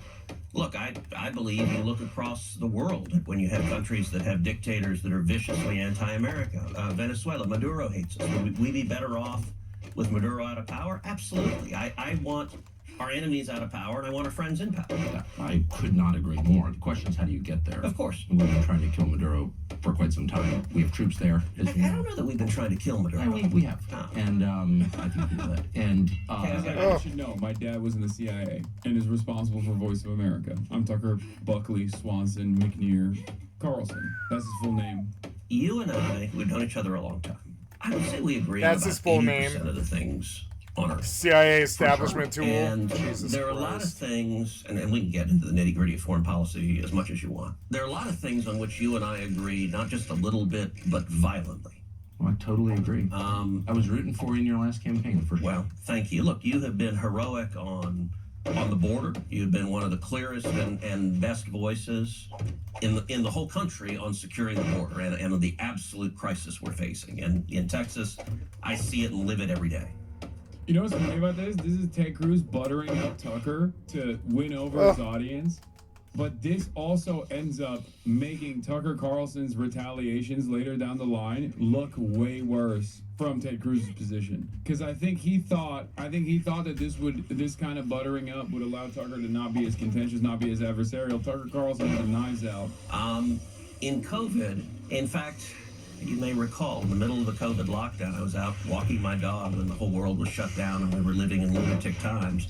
And I called you and said, Tucker, your nightly monologues are the single best thing on television. Like I watched them like an injection of crack. Okay, I'm mixing my metaphor because you don't inject crack, but you Blaze, bro, Blaze. Dial it back. He's standing up and speaking. Pop it out of your mouth. Take it out. Take it out with pop. The 20% that we disagree, I do think it means. Where the hell did you come from? Oh, God. And what I would say, if you'll allow me to get a little theoretical, and then I'm happy to get specific. Yeah. For a long time, people have perceived. Why aren't you reloaded? You're never reloaded when I need you to fire the weapon. You're so annoying. John McCain, Lindsey Graham, George W. Bush. And there have been isolation. And the most prominent of those have been Ron Paul and Rand Paul and there are others. And people perceive those are the two choices. You got to be one or the other. I've always thought both were wrong. I don't agree with either one. The way I view my own foreign... I'm with you, by the way, for whatever it's worth. I agree with you. Okay, good. I don't know who set up that binary, but there are lots of choices, actually. I mean, people sort of naturally fall into... I think they want to classify people, and they're like, okay, you're one or the other, and you got to be all or nothing. And the interventionists, it seems, have never seen a country they didn't want to invade, and that doesn't make any sense to me. And the isolationists, I think, don't take the threats to America seriously, and I think that's naive, and it doesn't work. And so my view, I consider myself a third point on the trunk. And what I describe that as is that I am a non-interventionist hawk, which sounds a little weird, but what do I mean by that? I mean the central touch point for U.S. foreign policy and for any question of military intervention should be the extraction of natural resources and the complete and utter humiliating domination of the global South so that we can continue abusing and abusing them for cheap and reliable labor. Right? That's what he's going to say, I think. Be the vital national security interest of the United States. By the way, this is the same, like, liberal speak. This is soy speak, for the record. What he's trying to do is basically do what the Democrats do all the time. How does this make America safer? How does this protect Americans? If it does, we should be strong. And actually, another way of conceiving what I'm saying, I'm speaking theoretically, but Reagan referred to it as peace through strength.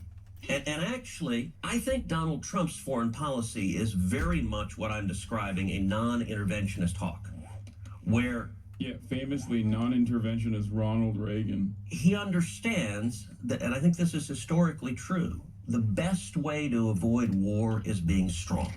That weakness and isolationism, I think, encourages war. So, going back to regime change, where you started in Iran. Just to make, I don't think I disagree with anything you've said, so we may not be that far apart, really, because you said that the single criterion for making decisions about America's foreign policy is America's national interest. Yes. That's it. Yeah. Which is also America first. That's another way of putting that as well. I think it's the definition of it. Yeah. From what you've said publicly, I think on Iran in particular, you and I disagree. All right, let me contrast it when Obama was president. When Obama was president, you remember he talked about wanting to have military action against Syria. Mm-hmm. I said, okay, let me listen to the commander-in-chief, describe to me how this is in America's interest and what your plan is. And Bashar Assad was a bad guy. He was killing his own citizens, and he had chemical weapons that were very dangerous. I could conceive of a commander-in-chief laying out a plan for, okay, we're going to go in and say, grab the chemical weapons and leave. Like, I could see that if there was a real threat to America and there was a plan to prevent that, I could see supporting that. So I wanted to hear what he had to say. And I listened both in classified briefings and public questioning. And number one, their public defensive was incoherent. So John Kerry said, we're going to engage in an unbelievably small strike. I think that's a quote. I'm like, okay, and to do what? At the time, there were 9 major rebel Islamic groups in Syria. I'm like, okay, I agree, Bashar Assad's a bad guy. You topple him. And one of the 9 other groups takes over. 7 of them were affiliated with radical Islamic terrorism. You had Al-Qaeda and Al-Nusra. I'm like, wait, how is it better to... Yeah, good thing. Good thing those guys aren't in charge in Syria. Another spectacular W for American foreign policy. Ted Cruz, are you oblivious to what's going on? He's like, oh man, it'd be a real shame if Al-Nusra took over Syria. I mean, those are radical Islamists. Yeah, we also were arming every single faction. What I was asking is I think the question we should ask, how does this make America safer? The Obama administration couldn't give me an answer, so I posed it. I think Iran is very different. Let me ask what you think of how Syria wound up, because Bashar al-Assad now lives in Moscow. Yeah. He was taken out by our allies, and he's been replaced by a radical Islamist who was affiliated with ISIS. So is that a win or no? Unclear. And look, Syria's a mess, so I've consistently opposed. But we had a secular leader. Also, what is intervention in the mind of an American senator? Because, like, to say that intervention only comes in the form of direct strikes on Syria is insane. Syria is one of the most intervened nations. It was so intervened. It's like that meme of you know, the American Special Forces doing a strike, sending a strike team into a cartel territory and then ending up killing DEA agents. It's like the CIA and DEA fighting against the American Special Forces. That's basically Syria. We were arming every side to the gills, sometimes directly, sometimes by way of Turkey, and offering them training. Like we were a part of the belligerents in every side, with the exception, I guess, of Assad. So is that not intervention? Because I think that's intervention. We were intervening quite a bit, as a matter of fact. Politically diverse country. Now we have a religious extremist, Islamic religious extremist, who's overseeing the purge of Christians and Alawites. Is that better? That doesn't seem Well, like look, a win. one of the things you said is you said he was taken out by our allies. I don't think that's right. Israel didn't take Assad out. What happened, and I'll tell you. What about Turkey?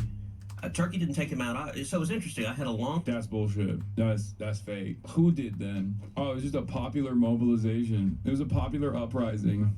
When Netanyahu was in D.C. a couple of months ago, he and I sat down for a couple of hours. He's a good friend of mine. And we talked actually about Syria. He made an interesting point that I've not heard anywhere else, in that he said he believes what toppled Assad was when Israel took out Nasrallah. Nasrallah was the head of Hezbollah. They took him out. And he made an interesting point. He said it's fascinating how a charismatic leader, and Bibi said, look, Nasrallah was a very effective terrorist leader. And when they took him out, that power base was supporting Assad. Only murderous war criminals that are aligned with America get to glaze Hassan Nasrallah.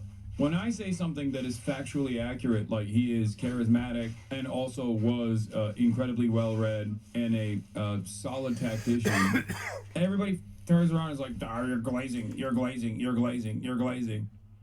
You love terrorism. But when Benjamin Netanyahu was a far greater evil and a far larger terrorist than Hassan Nasrallah actually is, like an actual terrorist straight up, all of a sudden, when he says that, everyone's like, nah, that makes sense. He's just showing respect. I would put Assad in the category of an unintended consequence, and whether it's good or bad, I don't know. I think time will tell. For the United States. Yeah, for the United States. I think time will tell the new leadership there. You're right to be concerned. Let me step back and let's talk regime change generally. I mentioned Syria. I also opposed the Iraq. Started clicking that, and this month is still floundering. The Iraq War was a serious mistake. And we have a pattern, and going back to this binary of the interventionist and the isolationist. The interventionists advocate over and over again, there's a bad guy, there's a dictator who's doing bad things to his people, and they say, let's go topple him.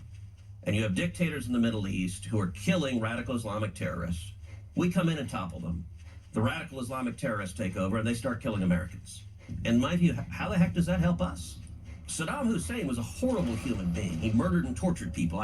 Unequivocally bad guy. But it got much worse after we toppled him. It's pretty funny to say this because, like, you could point to every American leadership and say the exact same thing. As a matter of fact, if you recognize that, then you understand why people on that side of the world will constantly say death to America. If you want to understand why people over there say death to America, this is the f***ing reason. And you ended up having ISIS rise up. I mean, that was the cause of ISIS, was toppling Saddam Hussein. Same thing in Libya. You had Gaddafi, another horrible guy, that under Obama, we toppled him. And you ended up having radical Islamic warlords taking over. And so... And it's the question I asked in Syria. Okay, well, what's the plan? And how is this good or bad for the United States? And so I don't think with Iran, I view Iran as very different from Iraq. But up to that point, you say we disagree. I don't hear really anything. I'm not quite sure what happened in Syria, but I don't know. So, right. But other than that, I don't hear anything I disagree with at all. Yeah. Sounds like we're in a complete agreement. I wonder, though, is there a successful regime change that the United States supported that you're aware of in the last 100 years? Sure. Defeating the Soviet Union and the Soviet Union collapsing, winning the Cold War. That was the most consequential step for U.S. national security interests of our lifetimes. Okay. And so you would classify that as a regime change that we affected? Absolutely. Okay. And look, you and I are in my office. We're sitting next to a painting of Reagan in front of the Brandenburg Gate. And up top are the words, "Tear down this wall," in German, in the style of the graffiti. Right. And I think those are the most important words any leader has said in modern times. And if you look at how Reagan waged the Cold War, and Reagan is very much my model for how to, I actually think how Reagan took on the Soviet Union is exactly how we should take on China. Now, starting from the point, look, Reagan was not an interventionist. In 8 years, the biggest country Reagan ever invaded was Grenada. Bro, he's like, Reagan's interventions took out the USSR, and they were awesome. Also, look, Reagan was not an interventionist. So which is it, dude? Didn't Reagan do Iran-Contra? He does not consider that to be intervention. What he considers to be intervention is like direct boots on the ground military warfare. That much is clear, which Reagan did plenty of as well. But also, a lot of covert operations took place under the watchful gaze of George H.W. Bush. So when he says Reagan was a non-interventionist, I think he means like we need more sophisticated ops. He was very reluctant to use U.S. military force. He didn't respond after the 83 barracks bombings. You're right. Yeah, he made the judgment that the risk exceeded the benefits, and that's a very rational decision to make, and it's reflected. Trump has made those same decisions where he is willing to use military force, but he very much asks, okay, is this good or bad for America? Does this endanger U.S. servicemen and women or not? And one of the points about the Cold War, look, nobody in their right mind wanted a shooting war between America and the Soviet Union. The two biggest nuclear powers on Earth firing bullets at each other is really unhealthy for human beings. Same thing is true with China. Nobody with any sense says, hey, let's go to war with China. That's really dumb. Dude, you just said it. Dude, he is contradicting himself non-stop. He's like, Reagan was not interventionist. His interventions took out the USSR. Well, nobody should go to war with China. We should actually take out China in the same way that we did USSR through a sequence of interventions that we did during the Cold War. We should do a Cold War with China. Yeah, here is non-interventionist Ronald McDonald Reagan. These are the wonderful men he called he compared to the founding fathers. And one of the most important tools is the bully pulpit. And so when I say I support regime change, I actually think just simply laying out what the Ayatollah does. And so I spend a lot of time, I speak to Iranian dissident groups, I speak out against human rights abuses. I think shining a light on the depravity of leaders is a really powerful tool that America has. Should we limit our activity to that? It depends. Again, because the U.S. government pays opposition groups, militarized opposition groups in Iran to overthrow the government. We've done it in a lot of different places, as you know. I'm not saying it's bad, but that's very different from what you're describing. You're saying 3,000 cases we did for 7 years with the Soviets. Our system works, yours doesn't. Yeah. And I think we made a credible case for that. And we beat them over 70 years economically. And that was a huge part of it. Right. I think everyone would agree that was the main part of it. We didn't beat them in Vietnam. North Korea. The main part of it, but it was tied to a military buildup. So I think it was two things. It was one, the clarity. So Reagan came in and he described the Soviet Union as an evil empire. Right. And dude, what a silly assessment. Yeah, Ronald Reagan was a grade A yapper, gay. That's how he did it. He had the gift of gab and he just yapped about, and that's how he was able to topple the USSR. Yeah, that's what it is. It's not like any of these covert ops, not the things that you're talking about right now that you're trying to do unsuccessfully in Iran. He literally just said, I talk to dissident groups, Iranian dissident groups all the time. Well, what do you mean? Like, that's not an organic formation. the moment that you are involved in their activities, it turns into intervention. The difference here is, I guess, what Ted Cruz is trying to say is he considers covert operations and like destabilization operations, regime change, arming dissident groups and different factions, beefing up sectarian infighting, things like that are not considered intervention, which I obviously disagree with. That's so fucking stupid. Of course it's intervention. I guess, you know, the difference now is America doesn't have the same emotion that it once did. Then why not work in regime change here? Why not use the bully pulpit? I do. What do you think I do every day? I've never seen a Republican senator stand up and say, I just walked to work this morning over people dying of drug ODs. We're going to shut this place down unless they fix it. They're mad about Putin. Like, what did Putin do to Washington? Nothing. Look, in terms of regime change, let's talk. What do you mean? What did Putin do to Washington? Riots in LA? Putin fucked Washington. What are you talking about? He bent Donald Trump over repeatedly. Who hate America, who stop. He's still doing it. He thumbed his nose at us as he attacked Ukraine. I mean, what are you talking about? Now we're bent over and we like monitor everything he does and just wait for him to do something. It's insane. It certainly ain't the one that we're on. Unforced from arresting. Yeah, I don't know what world you're in. You get on this. Man, I agree.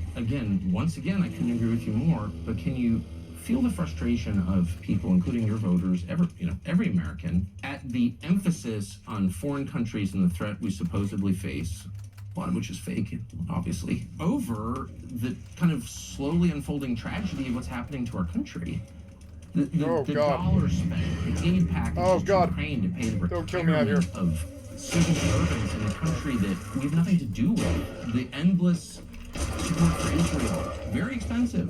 When people are literally buying groceries on credit in the United States, can you feel like it's nothing against Ukraine or Israel or any other country? All right, let's stop. You said the support for Israel very expensive. How much support do we give to Israel?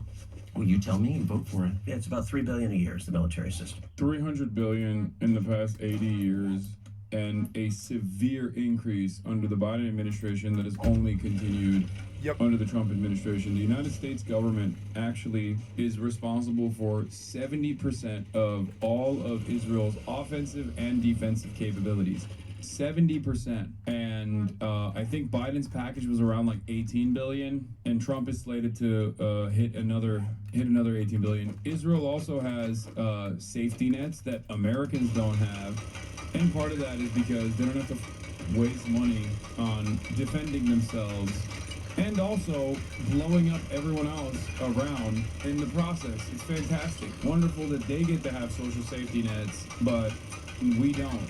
And I want to say thank you, America, and thank you, senators and House members. Obama gave a $30 billion defense package to Israel to replenish the Iron Dome and Israeli defenses. That was a 10-year defense contract. It was $3 billion per year. That's probably the reason why Ted Cruz is saying we give him $3 billion a year.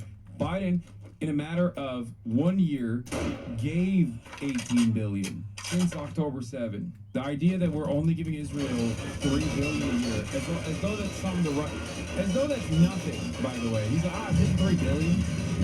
You know how many fucking problems we solve with $3 billion? You asshole. Yeah, here it is. We aren't asking you to fight our war for us, he says, as the U.S. bankrolls the exact war he's talking about.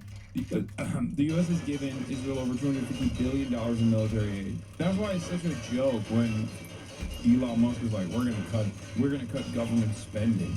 We're gonna cut government spending. Yeah, okay. Stop giving aid to Israel. Yeah, look, guys, chill. Guys, chill. We aren't asking you to fight our war for us. Look what we're getting done all on our own. This is why, like, the entitlement and the arrogance from pro-Israel writers is so annoying.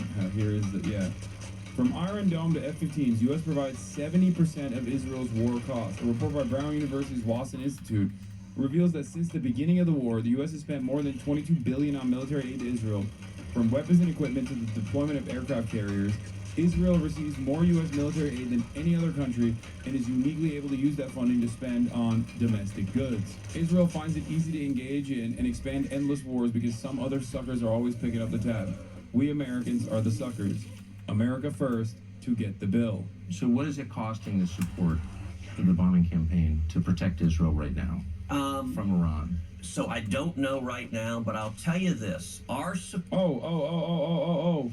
Wait, ask the direct question. How much is it costing us to defend them right now? He goes, well, let me tell you something, okay? It's about American interests. So I don't know right now, but I'll tell you this. Let's go back to the touchstone on foreign policy. American interest. Our support, our military support for Israel is massively in America's national security But what does interest, it and cost? it benefits us enormously. Well, before we can make independent judgments about whether or not that's true, and I'm certainly open to it, I think we need to know what it costs. So what's the annual cost of defending Israel? Do you know? $3 billion a year. No, that's the aid. But I mean, the cost of the weapons, for example, the cost of U.S. personnel there, the cost of moving ships to the region, which we're doing right now, the cost of moving tankers to the region, all of that. Do we know what the cost is? So look, the last week, I don't know, and there's some lag when the administration, under the Constitution, the commander-in-chief has control of the armed forces, and so President Trump has made some decisions that we'll know the cost over time, but I don't know the last week. I don't have visibility on that. Here is Council for Foreign Relations. While Ted Cruz is just yapping and being like, I don't know. It's like, bro, you're signing off on it. You don't know? I thought you were a penny pincher. I thought you wanted small government. I thought you wanted to cut wasteful spending. And you don't know? You don't know how much money we're giving? Okay, here's the Council of Foreign Relations. Israel is, of course, the largest recipient of cumulative aid. Total aid from fiscal years 1946 to 2024, with constant U.S. dollars from 2022 adjusted to 2022 levels of inflation. The economic aid is at $80 billion total, and the military aid is $228 billion. So it's $320 billion adjusted to 2022 U.S. dollars. Now you might notice that other countries have also a lot of economic and cumulative military aid as well. Some of those countries are a part of NATO, like Turkey, $29 billion in economic aid, $52 billion in military aid. The United States provided Israel considerable economic assistance from 1971 to 2007, but nearly all U.S. aid today goes to support Israel's military, the most advanced in the region. The United States provisionally agreed via a memorandum of understanding, which is what he was talking about, which is $4 billion through 2028. $3.8 billion per year. So he even lied about that. He was like, oh, it's just $3 billion. We have a memorandum of understanding.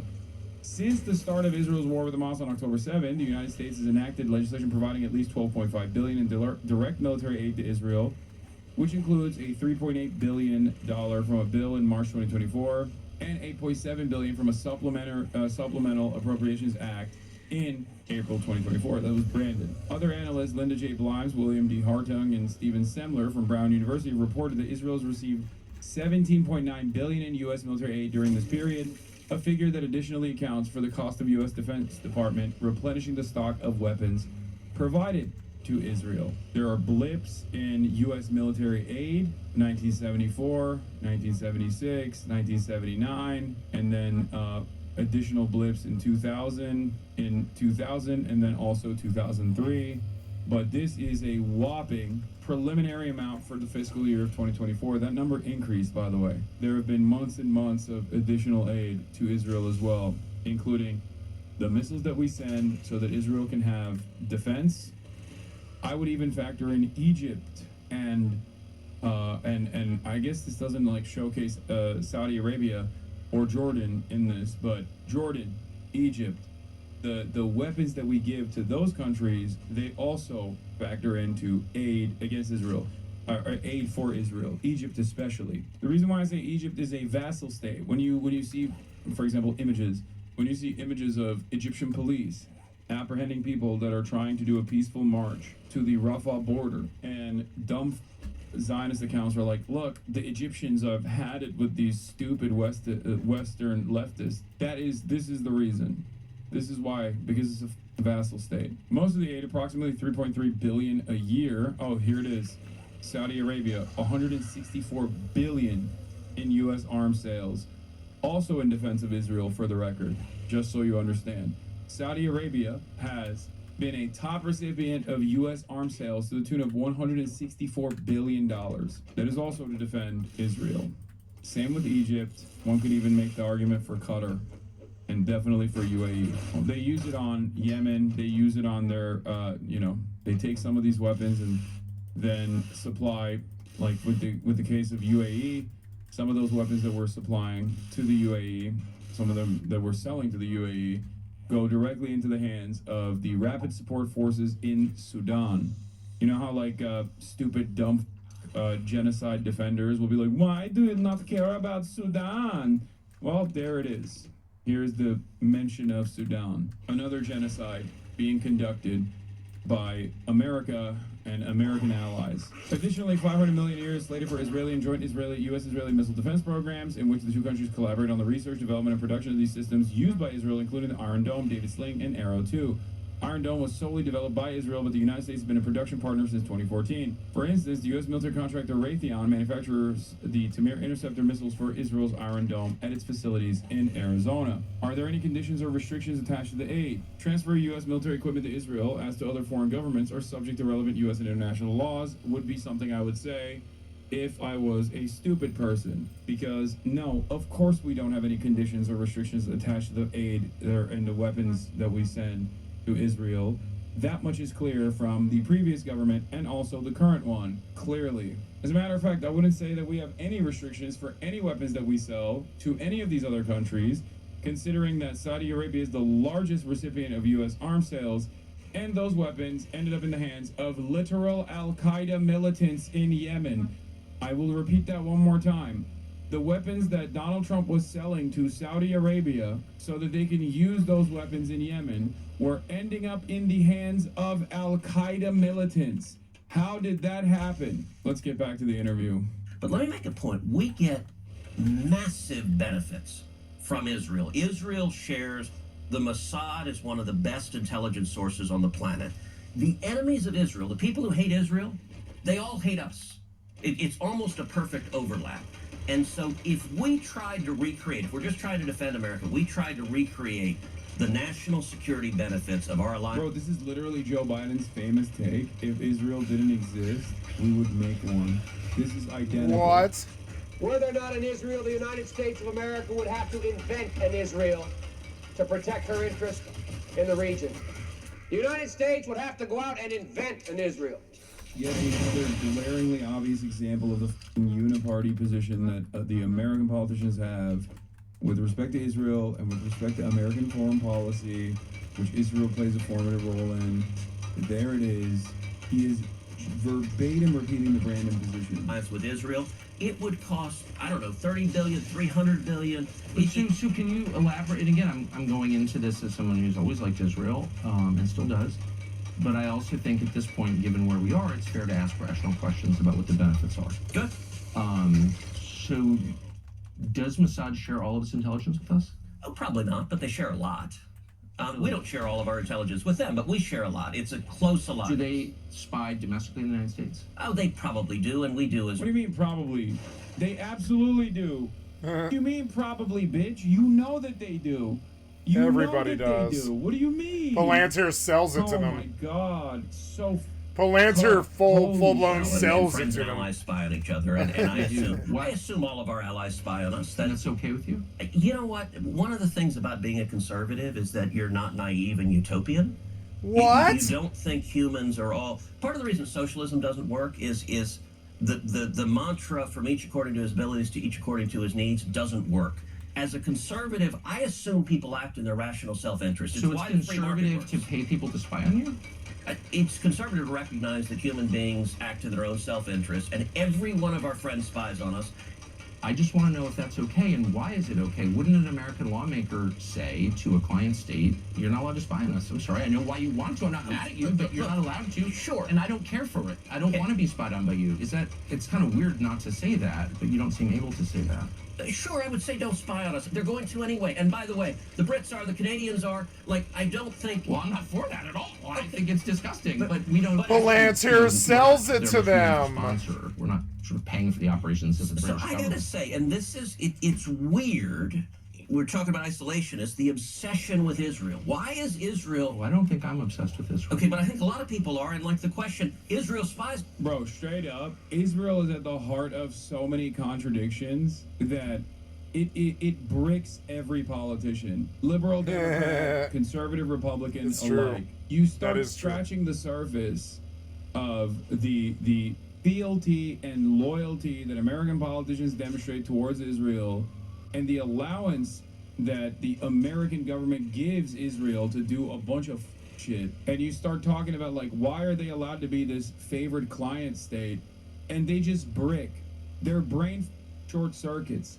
This is perhaps the major reason as to why all of these conversations need to be stamped out before they're had, and the most effective way of doing that is by tying this back to anti-Semitism, which is ironically one of the this is ironically the reason why the whole world is anti-Semitic, even our leadership. Combating anti-Semitism has I been mean, one or of they're the pro-Semitic, only, I guess. Real bigotries that is effectively weaponized and defended by both parties. My argument, as always, is not because Americans just have a special status for Jews, for the record, like American politicians or whatever, or they're like legitimately super careful about Jews because they're in positions of power or anything like that, but instead directly as a consequence of what I just mentioned, which is it's the most effective way of stopping that question entirely by associating Israel with Judaism and criticisms of Israel being packaged as anti-Semitic. If there was no Israel, if Israel did not exist in the violent ways that it does, if like Jews were allowed to peacefully migrate and it wasn't about like a violent settler colonial enterprise, the American government would not give a about anti-Semitism at all. If that was not a foothold in this region, if Israel was not a foothold in this region, a unsinkable aircraft carrier with its own espionage facilities, but it was simply a diverse country mixed with Christians, Muslims, and Jews in the initial commitment that the likes of Albert Einstein had post-World War II, American governments, the American government or the institutions would treat anti-Semitism in the same exact way that they would treat like any other form of bigotry, with no care or consideration whatsoever.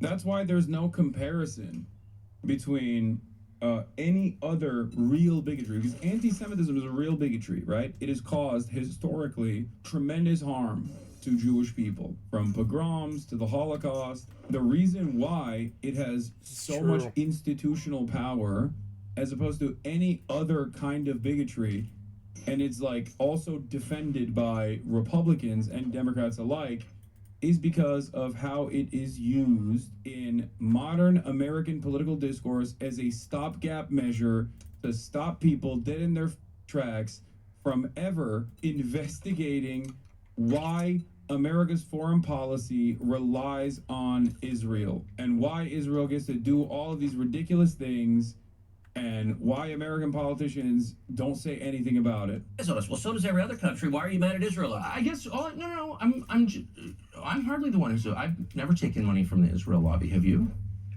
Taken money from the Israel From AIPAC. So AIPAC raises a lot of money for me, but it's actually a misnomer because the people who raise money are individuals.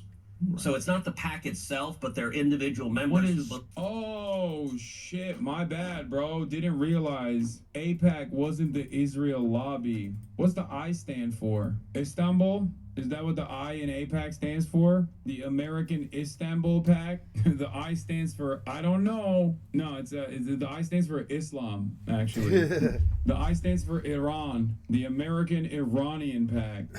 Believe in the American-Israeli friendship is and relationship. AIPAC a foreign lobby? No, it's an American lobby. It's the AIPAC stands. What does the I stand for? For the America-Israeli Political Action Committee. What does it lobby for? So, to be honest, not a whole lot effectively. Listen,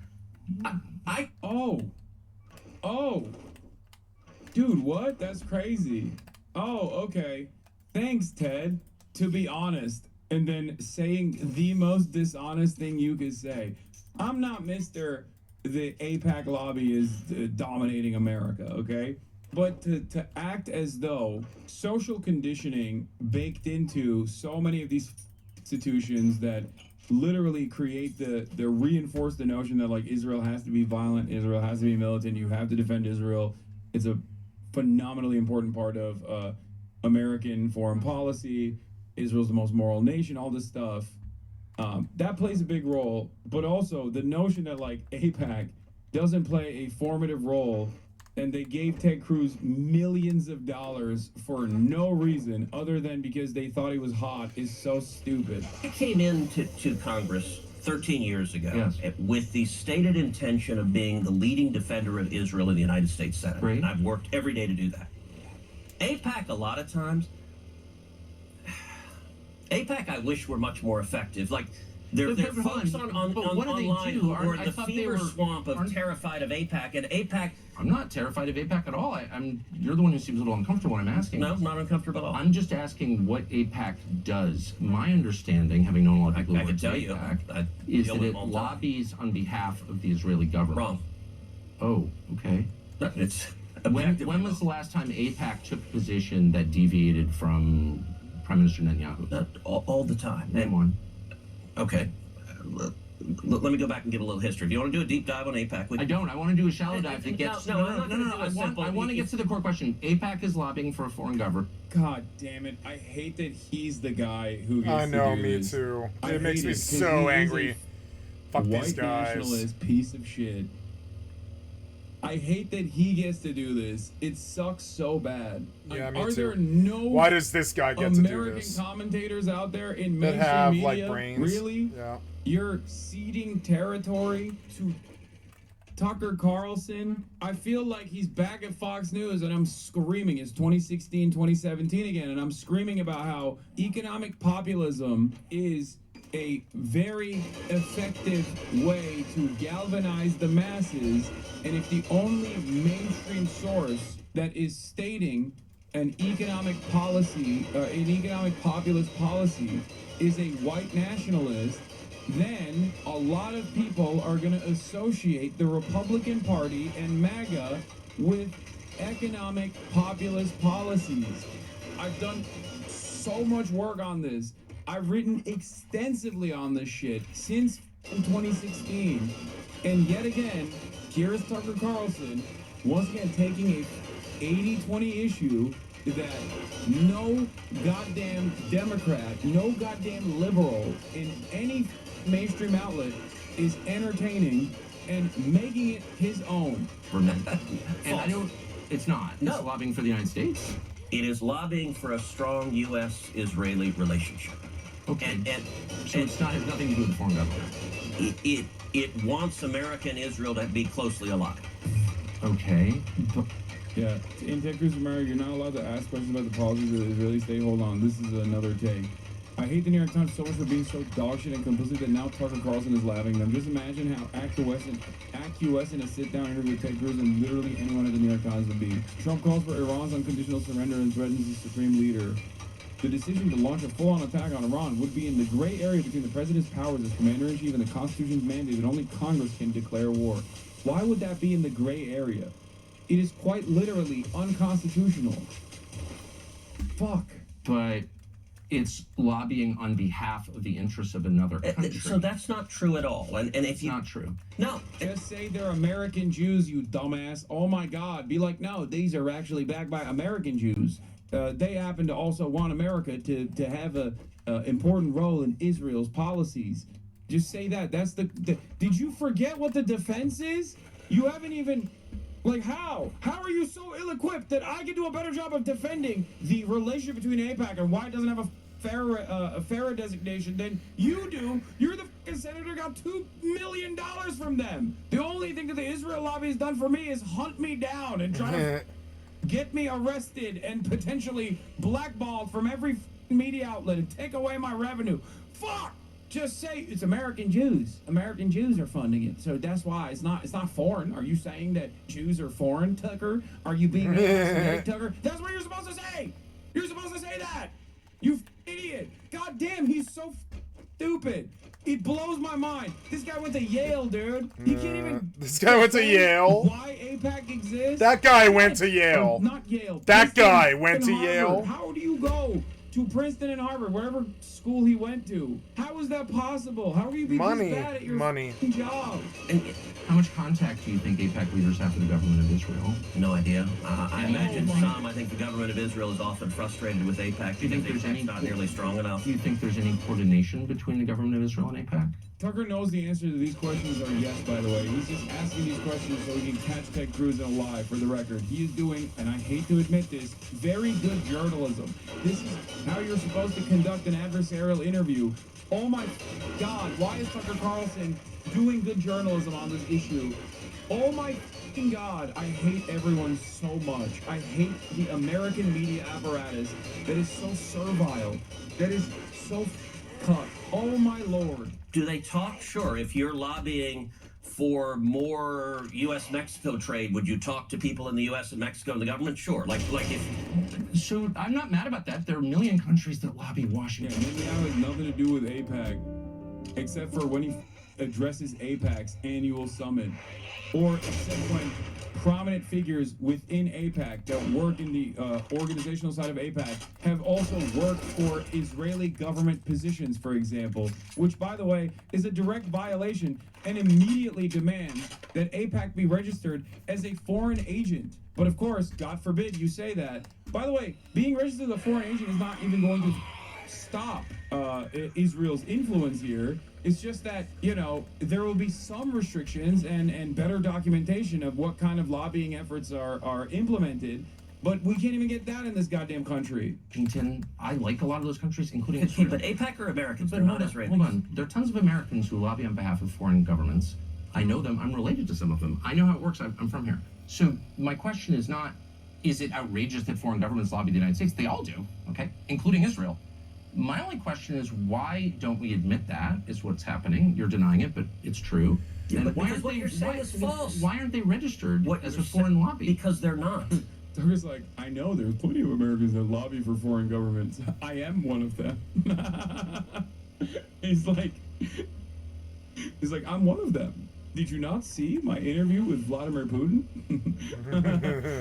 There's suspicion that he's also big time changed his attitude since like visiting the UAE, and apparently talks about the United Arab Emirates like all the time. Like he loves the UAE now. They're not a foreign lobby. No, they're not. And this is that there's a fever swamp.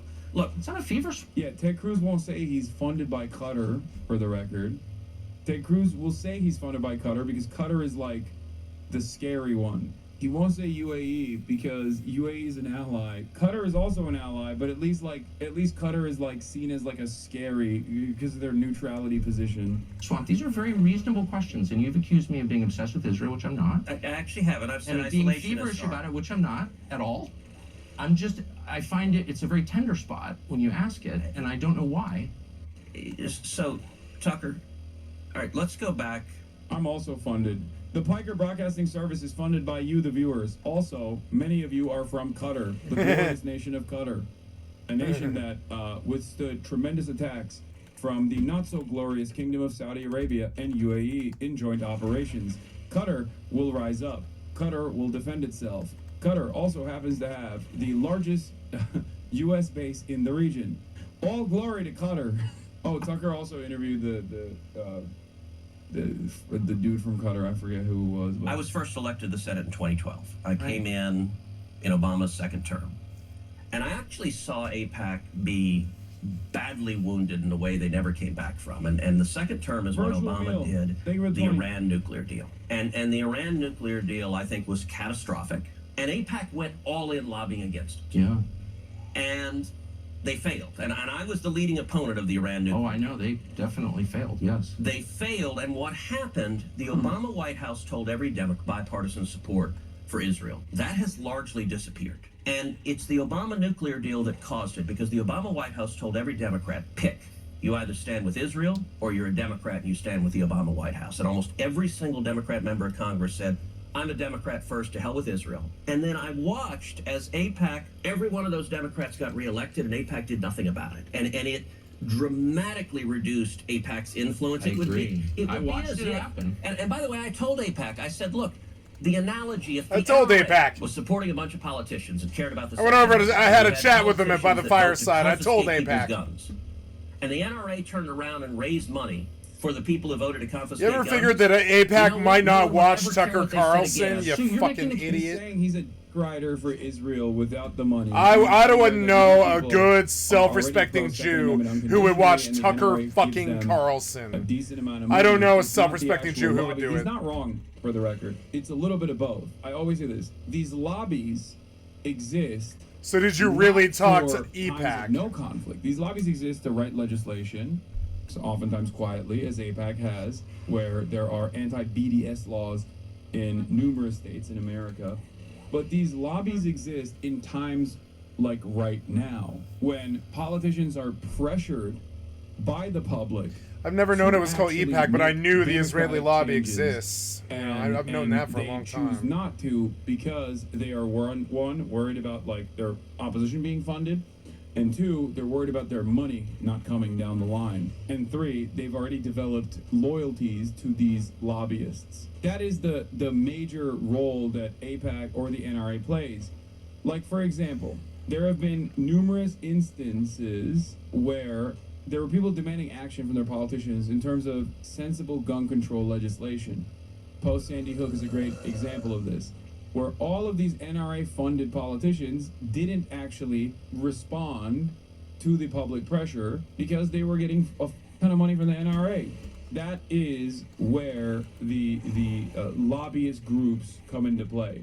But the law is, and a lot of people have been prosecuted under this law, that if you are lobbying on behalf of foreign government, you must register. That's it. It's really simple. And I don't know why, if I'm working for Malaysia or Qatar or Belgium, and I'm working on behalf of its government's interests through a group of Americans who are representing the friendship between those two nations, I have to register under the Foreign Agent Registration Act, and if I don't, I can go to jail. And people have gone to jail, including people I know. Okay. I'm just going to ask you that question straightforwardly, and if you say no, I think we both know that's not true. Hey, are they shaped by? Is that? Are they coordinating with the Israeli government? Are they talking to with them? represent Yes. the Is Israeli Israel government? directing them? What are you want to talk about? FARA, the law on lobbying on behalf of someone. Yeah. It is I hire you and you lobby on behalf of me. I direct you. Does Israel direct AIPAC? No, they are not lobbying on behalf of them.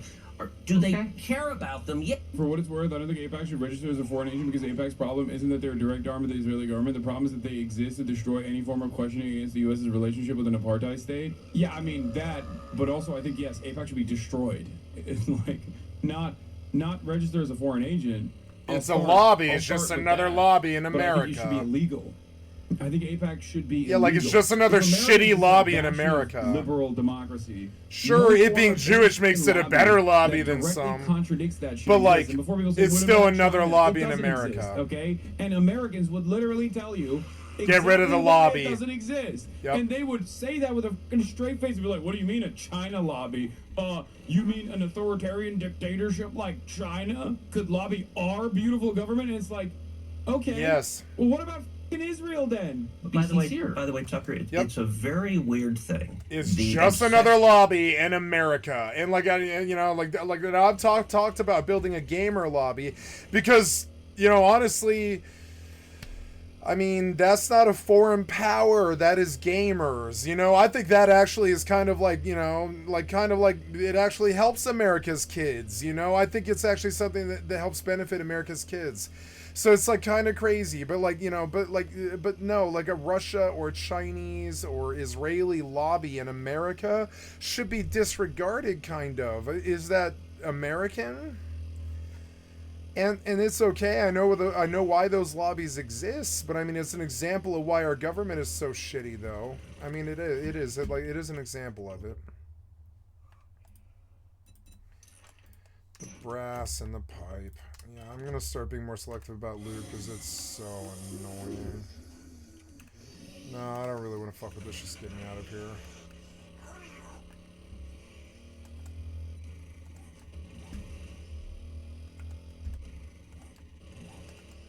So I went north to the, or I guess, yeah, I've gone pretty far away now.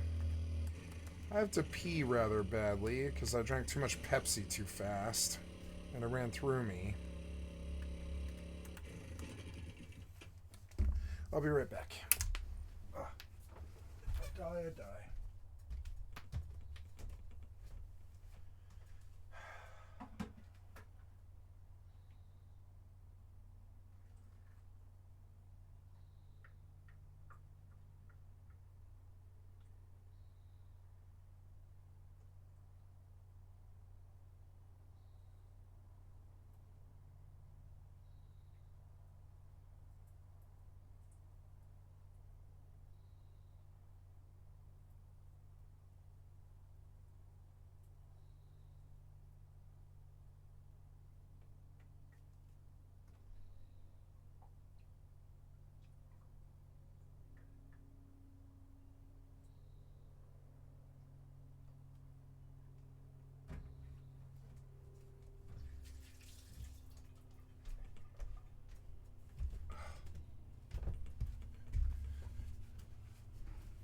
Okay. Ooh, the shadow looks good for. I mean, this game is really good because it has the terraforming that I want.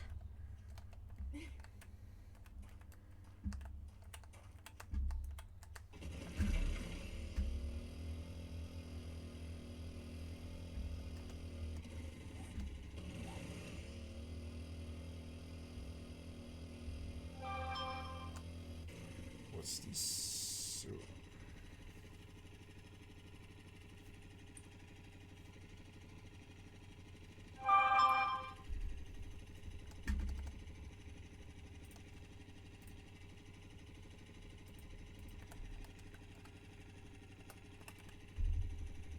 $3.74. Damn it, I want this. I want that. $15. Huh? How long is that going to last? June 26th. 6 days, huh? I would like that sacred pack, but they'll put it back on sale sooner or later. Why don't you move forward? Go. Let's go.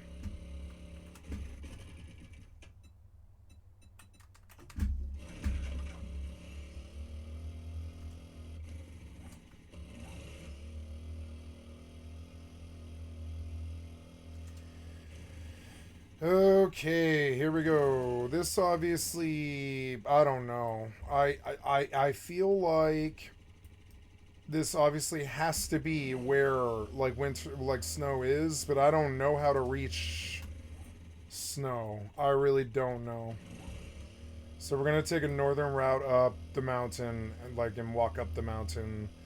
I came here not looting so that I could excuse me. I came here not looting. Just to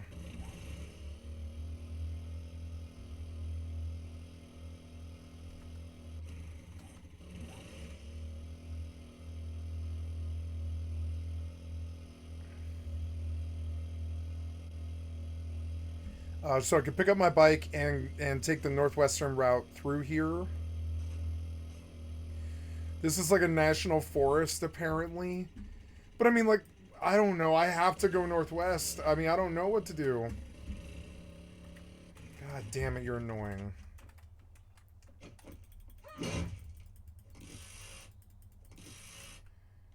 See, look, that like puts me to my fucking limit. I shouldn't have done it. Because if I go over the limit, I can't run. I don't know. That stuff's valuable, but it's not, though. The other stuff is. See, I don't want loot. I don't want loot. It'll just cause me problems. It's fucking annoying. Their fucking inventory space is fucking worthless.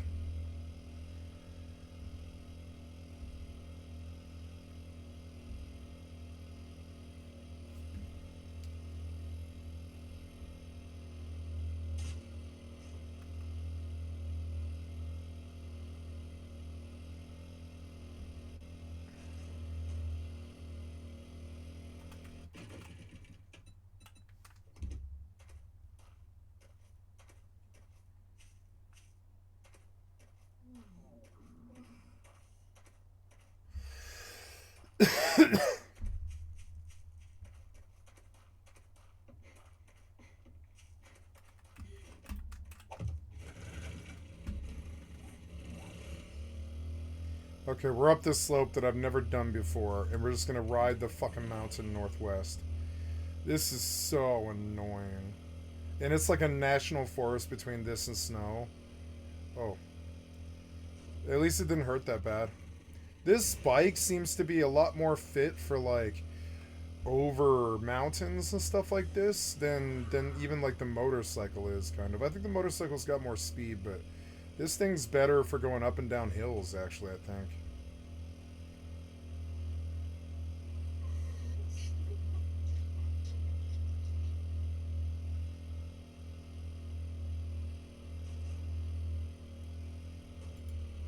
obsession with Israel. When we're talking about foreign countries, hardly an obsession. You're not talking about Chinese. You're not talking about Japanese. You're not talking about the Brits. You're not talking about the French. The question: what about the Jews? What about the Jews? Oh, I'm an anti-Semite now. Senator, You're asking the question, questions, Tucker. Tucker. You're asking why are the Jews controlling our foreign policy? Senator, That's what you just asked. Hardly.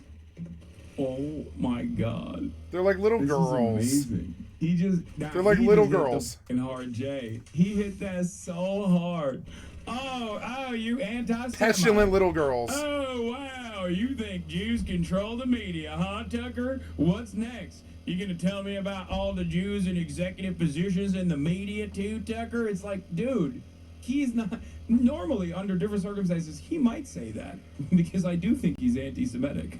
Having said that, in this conversation, he has not said that at all. He simply said, why is AIPAC not registered as a foreign agent if it gets its notes from a foreign state? If it is directly aligned with the goals of a foreign state, as opposed to any other foreign nation state? Why do lobbyists for this foreign state, why do the lobbyists of this foreign state don't have to register as foreign agents?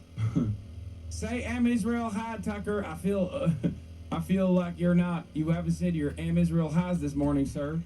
He's saying that, and I have. That is exactly what you just said. Well, actually, I can speak for myself and tell you what I am saying. Good. On behalf not simply of myself, but on of my many Jewish friends who would have the same questions, which is to what extent, and it's interesting you're trying to derail my questions by calling me an anti-Semite, which you are. God, I love hog on hog violence. I love hog on hog violence. Hog on hog violence. Now you can hit him with the woke sauce, okay? He can be like, why are you being so woke? The W word. It's like, why are you doing identity politics, Ted Cruz? Are you doing a cancel culture, Ted Cruz? Are you doing a cancel culture? I can speak for myself and tell you what I am saying. Good. On behalf not simply of myself, but on of my many Jewish friends who would have the same questions, which is to what extent, and it's interesting you're trying to derail my questions by calling me an anti-Semite, which you are. I did not. Of course you are. And rather than be honorable enough to say it right to my face, you are in a sleazy feline way implying it, or just ask. Oh my Lord. Oh, he's cooking them. Oh, it's flank steak. Oh, it's flank steak night at the Tucker, McNear, Swanson, Buckley, Carlson household. He's cooking him up like it's a How many ex-husbands did his mother have? He said you did it in a feline way. That's amazing. Asking questions about the Jews. I'm not asking questions about the Jews.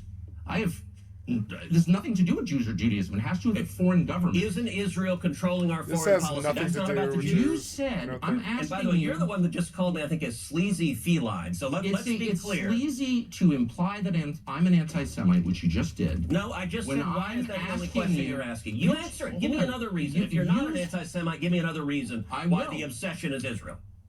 I am in no sense obsessed with Israel. We are on the brink of war with Iran.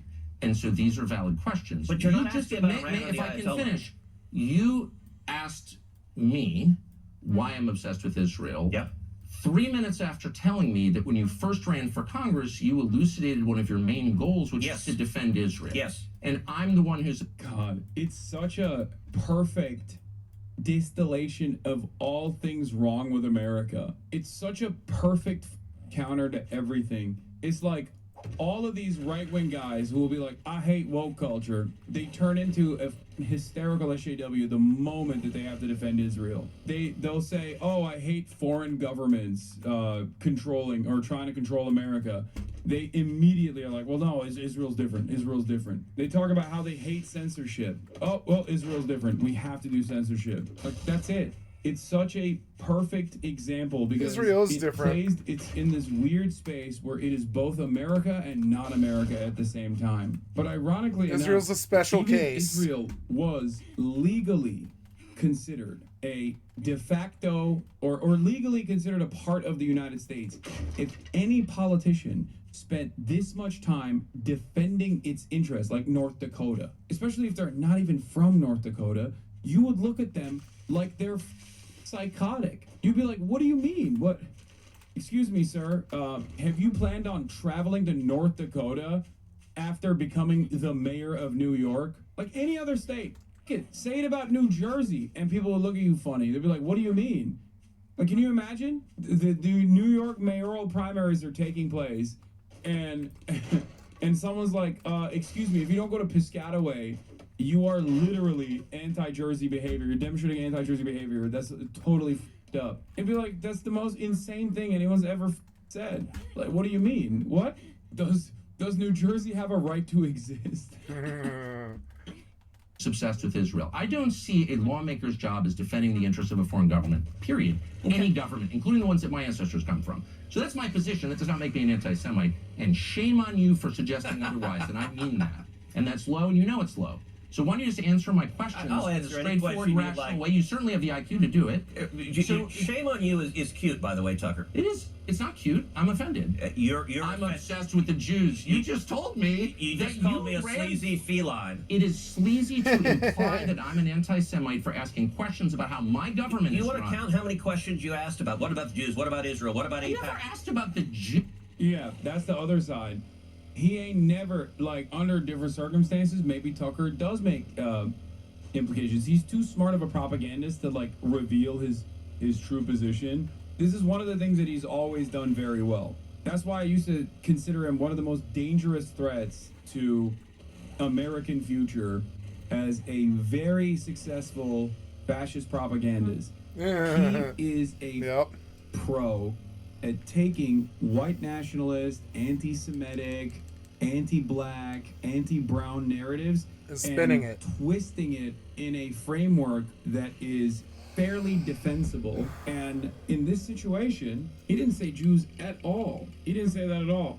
Do I think he's anti-Semitic? Probably. I mean, he did do a healthy dose of the Great Replacement theory, and the hidden underlying premise of the Great Replacement is that there's a shadowy group of people that are doing that, and that shadowy group of people, of course, are the Jews.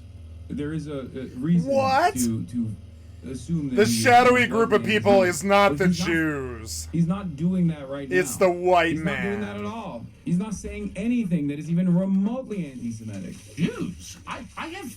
This has nothing to do with the Jews. Whatever doesn't. that means. This has to do with a foreign government. Is Donald And Trump once again, Jewish? Shame on you for conflating the two. I don't know. They have nothing to do with each other. I'm talking about the influence Israel of and foreign... Jews have nothing to do Was with each other. Hitler Jewish? All Jews, or an attack on all Jews, which I am not, nor would I Were ever any of these be undertaking. I'm not genocidal attacking maniacs anybody. Jewish? By the way, that's who Iran wants to kill, is all the Jews and all the Americans. And I'm totally opposed to that, okay? But now, because Except you don't want to do specific anything about it. decisions need to be made... We can talk about those decisions. And I plan to. Good. But I just want to get a sense of whether you think, having described yourself as an America First person whose only criterion for judgment on foreign policy is America's national interest, to what extent you're influenced by a foreign government, which gives you a lot of money through its lobby, and you're claiming this has nothing to do with the foreign government. They're not coordinating. Yes, they're spying on us, but it doesn't bother you. And I'm sort of wondering, like, what is this? This is one of the weirdest conversations I've ever had. I'll tell you what, and I'll answer any question you like, but let's try. Yeah, it ultimately comes down to, why does Israel have this special status? And the honest answer for that is because it is immensely important to America's foreign policy goals in the region. Now, of course, that's the steelman position, but that's also the reality. And even then, though, it's still indefensible how much Israel gets away with, which is precisely because it's not just about American foreign policy goals. There's also a healthy dose of Zionist ideology that American politicians and American Christians, American Jews, that agree with this. Like, there is not only a material reason for it, but there's also definitely like an ideological predisposition towards defending Israel due to tremendous propaganda, because it is a very sophisticated network of influence. And that is precisely the reason why then you turn around and you say, okay, why don't you, why is this allowed? You can always point to other allied states and ask, like, if England did half the shit that Israel did, we would punish them. Like, outward, open espionage at the behest of the British state, for example. Jonathan Pollard was literally released and was able to fly in a private jet by Trump booster Sheldon fucking Adelson back to Israel. Jonathan Pollard was in American prison for spying on the United States of America at the behest of Israel. Donald Trump released him. Shame on you for agreeing with Tucker. Don't worry. Only because you finally agree with him. Shame on you for agreeing with Tucker. No, I feel deep shame. Not in the way that you think. I feel deep shame for the people that I know, actually very intelligent people in mainstream media. I feel deep sense of shame for the profession of journalism because Tucker Carlson should not be the person who is asking these questions. Everyone should be asking these questions. And it only took Tucker to lose his standing with mainstream media, with Fox News, to come out this way. Let me just be clear about what I think. Your views seem totally sincere. Yes. You take money from people who agree with you. Yeah. I believe that. I'm only I take money from people who disagree with me. I'm only trying to get to the question of to what extent is the U.S. government influenced by other governments? And it's a lot. Of course. It's hardly just Israel. It's hardly just Israel. I don't think Israel's the main one. There are lots of governments. China is a massive influence on this city. And it's a huge problem. As you know, I couldn't agree more. And there are lots of other. The UK. China's a huge problem. China lobby is a huge problem. Israel, though, great lobby, best lobby. Love the stakes. What lobbying influence does the Chinese government have over stakes. the United States of America? Oh my God! TikTok is a service that is owned and operated by the Chinese government that Americans are voluntarily using. It is not the same as moneyed interest. And TikTok is impossible to combat because we love our trees. It's like saying Temu is a Chinese lobby. I mean, there is pervasive Chinese lobbying interest in the country. They're just not in the direction of the current Chinese government. If you want to talk about Shenyun, okay, or Falun Gong, or Epoch Times, or NTD, those are anti-Chinese government influences. So that's a little different, don't you think? Yeah, it's like Labubus are a pervasive influence. Labubus have a pervasive influence, a stranglehold on the American population. It's the Chinese government's way of lobbying America. Yeah, Genshin Impact, Chinese lobby. So you still haven't asked why, but I'm going to tell you why. Okay. And the reason is twofold. Number one, as a Christian, growing up in Sunday school, I was taught from the Bible, those who bless Israel will be blessed, and those who curse Israel will be cursed. And from my perspective, I want to be on the blessing side of things. Of those who bless the government of Israel? Those who bless Israel is what it says. It doesn't say the government of, it says the nation of Israel. So that's in the Bible. As a Christian, I believe. He had to hit the Bible, dude. Someone had a really funny responses on Twitter. It was like, if I name my son Jesus, will you have to worship him like he's the son of God, lest you be damned to hell? I'm like, you don't understand. It's in the Bible. Tucker, I'll have you know, the Bible. That's my answer. Asked and answered. Believe that. Where is that? I can find it to you. I don't have the scripture off the tip of my... You pull out the phone and use the... It's in Genesis, but... So you're quoting a Bible phrase you don't have... Damn, he's cooking him, even with the Bible stuff. God damn, Tucker Carlson taking the atheist debate lord position of knowing more about the Bible than the opposition that's just simply bringing up the Bible as a talking point. Classic take. He's not an atheist, obviously, but I'm just saying it's like that's a classic atheist move, atheist debate lord move.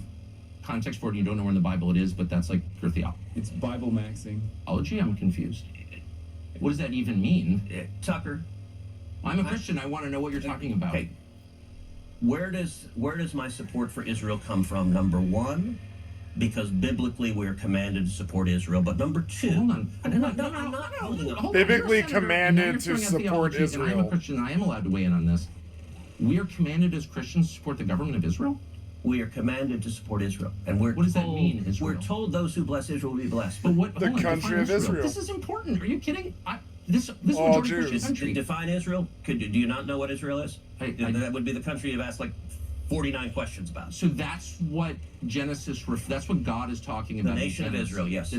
So is that the current borders, the current leadership? He's talking about the political entity called Israel? He's talking about the nation of Israel. Yeah, nations exist, and he's discussing a nation. A nation was the people of Israel. Is the nation They're the God's descendants of referring Abraham. to in Genesis, is that the same as the country run by Benjamin Netanyahu right now? Yes. It is. Okay. And by the way, it's not run by Benjamin Netanyahu as a dictator. It's a democratic country that elected. He's the prime minister. Right. But just like, you know, America's just the country like- run by Donald Trump. No, Yeah, like, America. no, it's The Bible not. was clear on It's this. 700 okay, or 400 million Americans or The whatever. Bible says it. 1948. It's the same country. That's what it's talking about. Also, Jesus walked on water. American people elected Donald Trump. The same principle This is there. silly. I'm talking about the political entity of modern Israel. Yes, and that is You believe that's what God was talking about in Genesis. I do, but that country's existed since when? For thousands of years. Now, there was a time when it didn't exist, and then was No! No!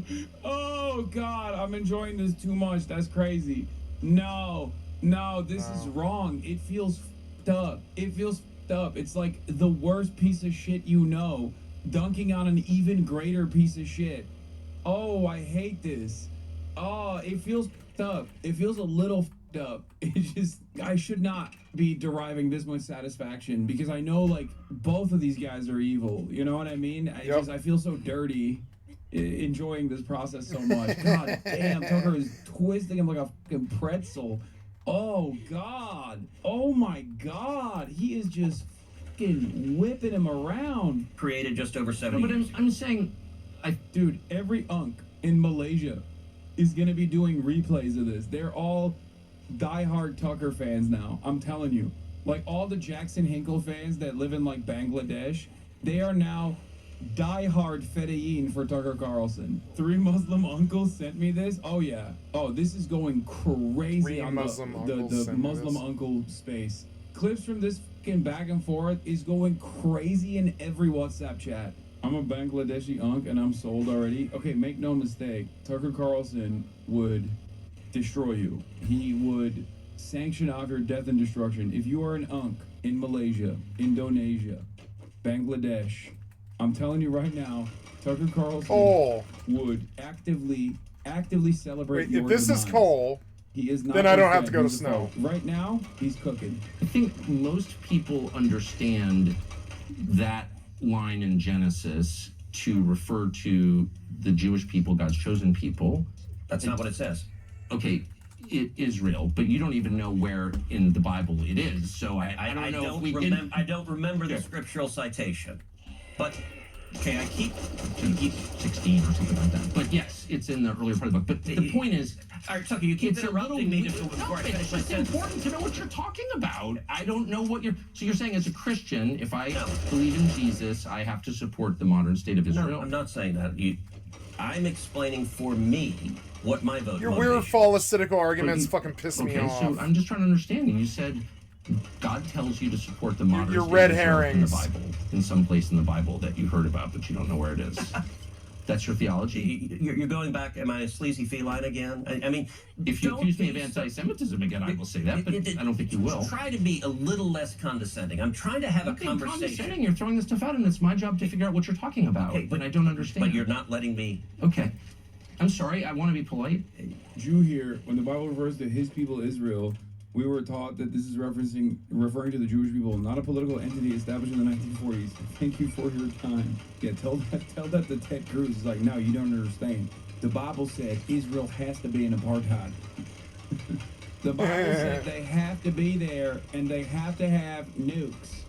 The Bible also said, it's crazy, and I'm not even paraphrasing, okay? Genesis 18:47. Let me tell you, okay? Genesis 1963. In both passages, the Bible says America must do a first strike on Iran alongside the modern Israeli nation state on the Fordow nuclear facility that the Islamic Republic of Iran has built on the side of a fucking mountain. I didn't make it up. It's in the Bible. It says in the fine print. It's crazy. The Bible has it all. People forget these important passages. That is a personal motivation for me. but I don't think it is the reason we should. The reason that I'm the leading defender of Israel is because Israel is our strongest ally in the Middle East, an incredibly troubled part of the world, and supporting Israel benefits America. And the clearest illustration of that is what is happening right now. Can you- Let me just make this point, and then And then I'll just ask what you mean. That's it. Okay. Yeah. Iran, I think the most acute national security threat facing America right now is the threat of a nuclear Iran. I think China is the biggest long-term threat, but acute and near-term is a nuclear. Do we think that Ted is smart enough to actually comprehend the difference Fuck, between I got the an biblical Israel and the infection. decision to name the 1948 state Israel, a name which was literally among multiple candidates at the World Zionist Congress, or is he just incredibly f***ing dumb? I think he doesn't know that. A lot of these guys don't give a shit, obviously. They just don't care. But if you dig into the history of Zionism and its inception, all of the ironically enough, all of the religious seasoning added as a justification for the nation state was put there by secular Jews who do not give a f about Judaism, and did it so that they could potentially bring in support from religious Jews who were directly opposed to the development of a state that was for the Jews. The notion that this is a 3,000-year project is so stupid. Yep. There were, and perhaps always throughout history, a far larger number of Christians who believed in the Zionist project than there were Jews who believed in the Zionist project. There has never been a moment throughout history where there were more Jews than Christians that believed in Zionism. It has not existed till this it does not exist today, and it has never existed. The people that universally back Zionism as a project has always been Christians.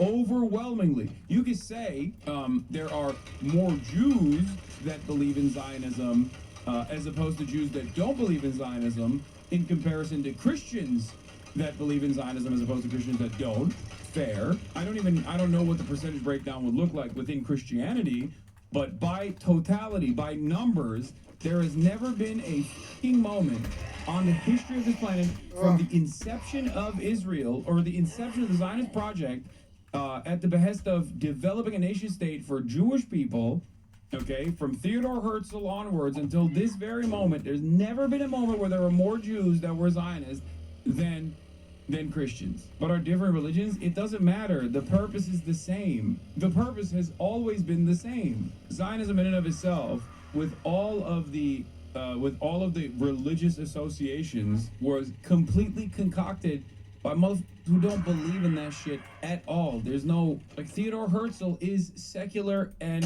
was not a religious Jew at all. Every aspect of the myth-making associated with the modern Israeli state is designed that way so that dumb in 2025, like 100 years later, will turn around and act as though there was a 3,000-year history here. The Uganda scheme was proposed by British Colonial Secretary Joseph Chamberlain to create a Jewish homeland in the portion of British East Africa. It was presented at the 6th World Zionist Congress in Basel in 1903 by Theodore Herzl, the founder of modern Zionist movement. He presented it as a temporary refuge for Jews to escape rising anti-Semitism in Europe. The proposal faced opposition from both within the Zionist movement and the British colony. I like that this conversation surrounding the Bible has led us down this path of trying to justify the existence of a modern nation state by pointing to just something that's made up. It is mind-boggling to me. Who cares?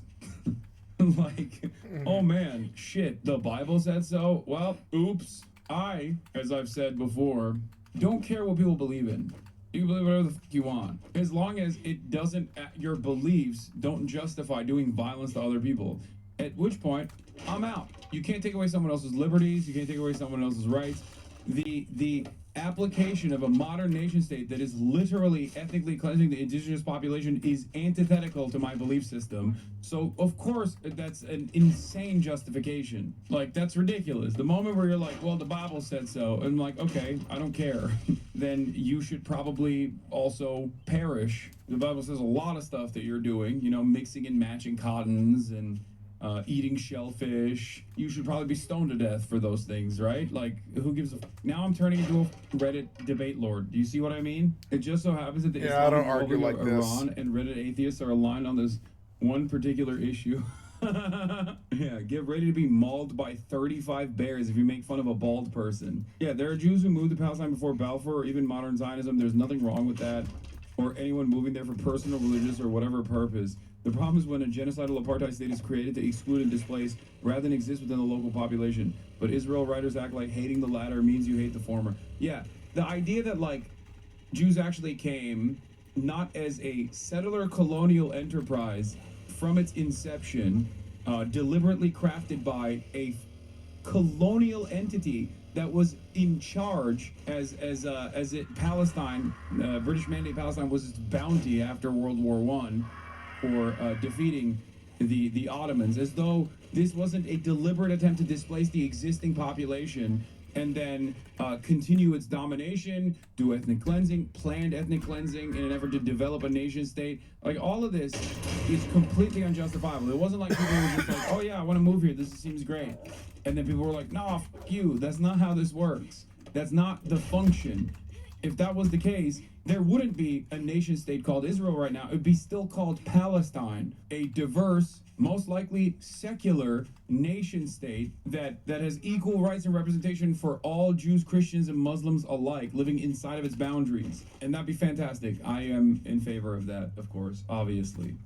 The reason for that is those did not pose a threat to the United States. I think Iran is markedly different. Number one, the Ayatollah is a religious zealot. He is a lunatic, but a particularly dangerous kind of lunatic, because he's driven by religious fervor. When he says death to America and death to Israel, I believe him.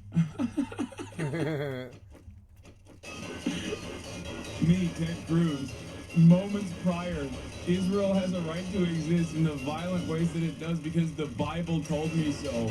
Of course I'm going to unconditionally demand the ethnic cleansing of Palestinians so that the Bible-based Israel can exist in the violent ways that it does.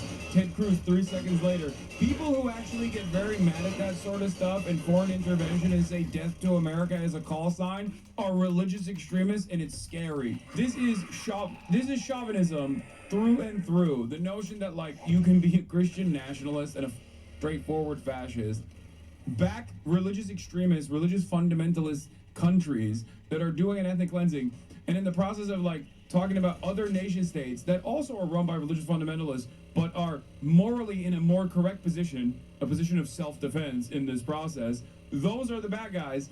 Well, okay, it feels like your argument is just on very shaky moral foundations here.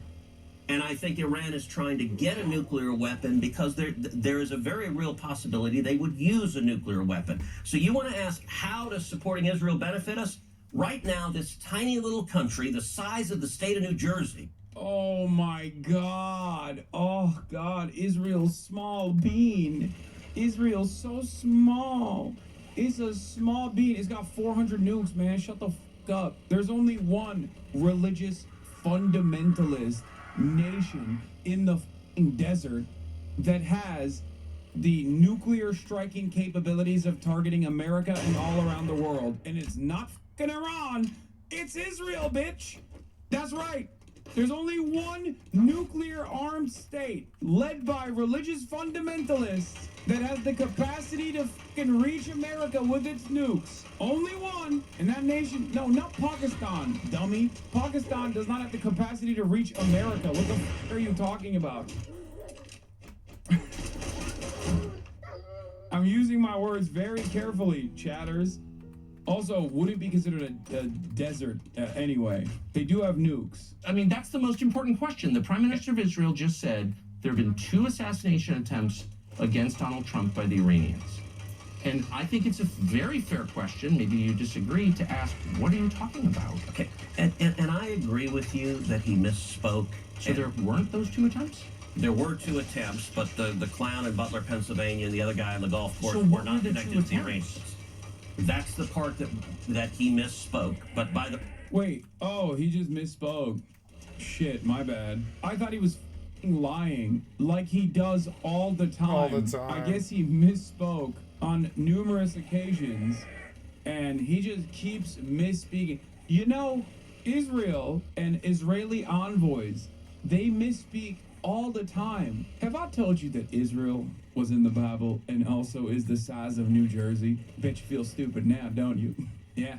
Bet you feel dumb now. As soon as I told you that this nuclear-armed violent state that's conducting a seven-front war with unlimited munitions coming from the United States of America is the size of the state of New Jersey. If you don't immediately redirect your line of questioning, I will call you an anti-Semite. The way when you speak all the time, occasionally, what he said that was accurate is that Iran is actively trying to murder Donald J. Trump and has paid hitmen. Okay, but okay, that's fine. And he was squaring it with the two attempts. I understand. But I just want to pull that thread because it's so important. I voted for Donald Trump. I campaigned for Donald Trump. Yeah. He's our president. And we're on the cusp of a war. So if there's evidence that Iran paid hitmen to kill Donald Trump and is currently doing that, where is that? What are you even talking? I've never heard that before.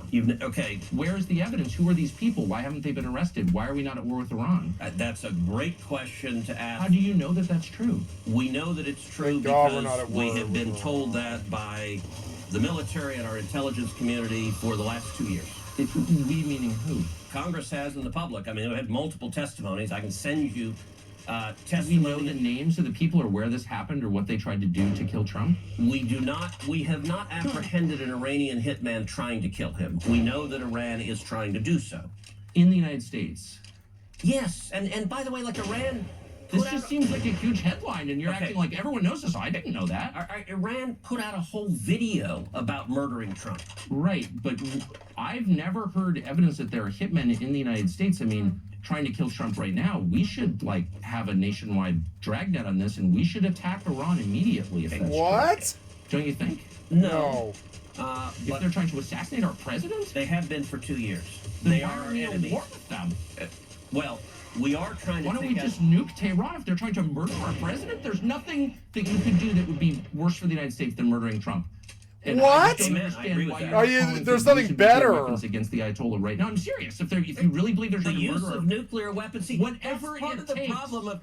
So What do you mean? It's, you don't seem to take the allegations seriously. I do. If you believe they're trying to murder Trump, we need to stop what we're doing and punish them. Can I ask something? And I mean this sincerely. So, all right, 20 years ago. That's crazy. It's a freak off. It's a hawk off. I mean, he's baiting him, to be fair. He's trying to show that Ted Cruz is not sincere in this situation. But, of course, he gets to entertain these hypotheticals because I don't think he would give a shit if we nuked Tehran. Tucker Carlson, I mean. Because he has, in the past, advocated for that. But he's calling Ted Cruz's bluff. You were, I think it's fair to say, in the interventionist world. You were a Big time. You were a vocal defender of the Iraq War. I was a promoter of the Iraq War. And you now, and look, I think you think you were mistaken. I think you were mistaken. That's okay. Look, people change and learn, and that's part of the journey of being human. Your views have moved, though, in my view. Gross, by the way. He said, no, I promoted it. Because if you're America first, you want to protect America, and so killing Osama bin Laden was a fantastic But you don't day really for the believe world. that they're trying to murder Trump, or Yes, I do. Yes, I do. Then why aren't you calling for military action against Tehran right now? Because they're not very effective. In terms of hitmen, their hitmen are not very effective. I do think... So they're hitmen, but not the bad kind, the efficient kind? No, What are you saying? They're a weak country who is on its knees, and I think we need to... Then why are we so afraid of them? Why are they the biggest threat if they're a weak country that's on its knees? Because they're trying... I'm trying to keep track. They're trying to develop...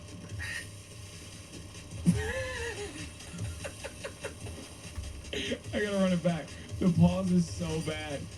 He's so mad. Because they're trying... I'm trying to keep track. They're trying to develop...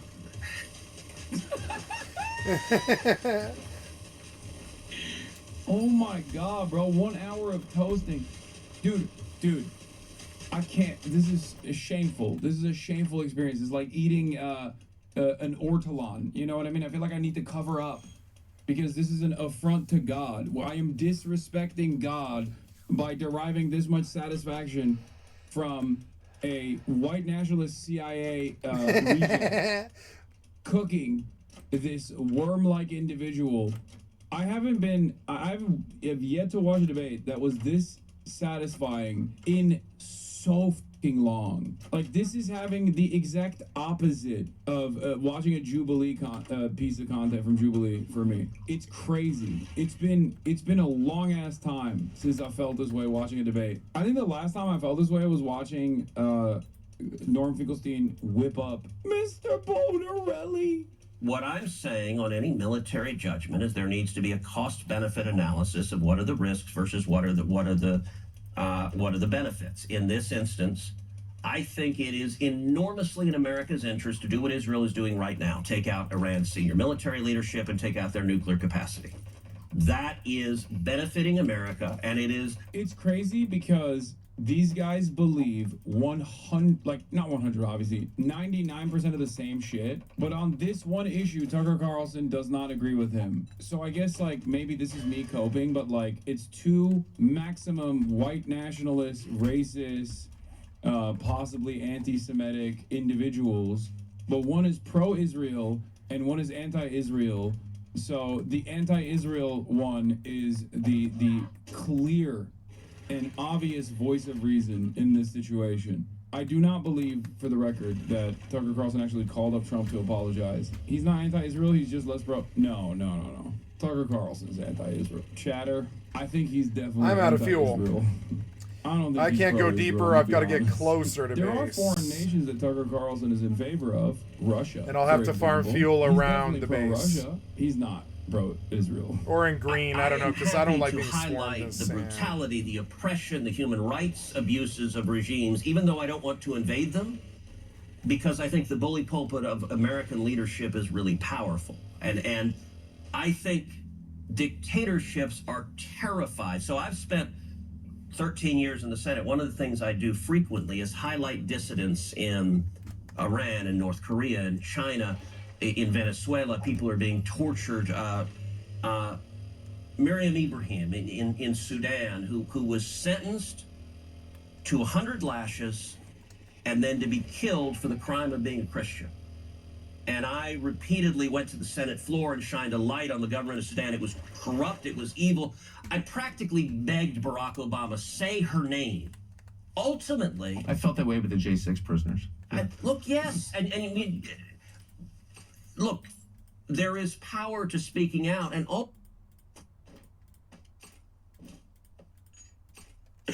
That's such an insane insertion. I felt that way about the J6 prisoners is a psychotic thing to add into this conversation.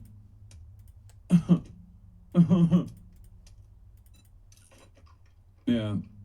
200 lashes is what all the J6 prisoners were getting. It was really f***ed up. When Trump came in, ISIS had a caliphate that had grown up under Obama that was about the size of the state of Indiana.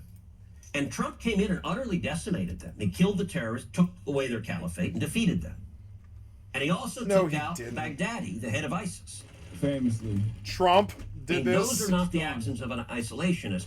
But at the same time, I don't even know what isolation is. It's just a slur designed to control. I've never met an isolationist. I don't even know what that means. Okay, Rand Paul is my colleague. Rand is an isolationist. Okay. And Tucker, you've become one, and I don't Rand mean it as Paul a is slur. your colleague. You consistently say, you have said, actually, I want to read from your newsletter, because if you ask what an isolationist is, your newsletter a couple of days ago,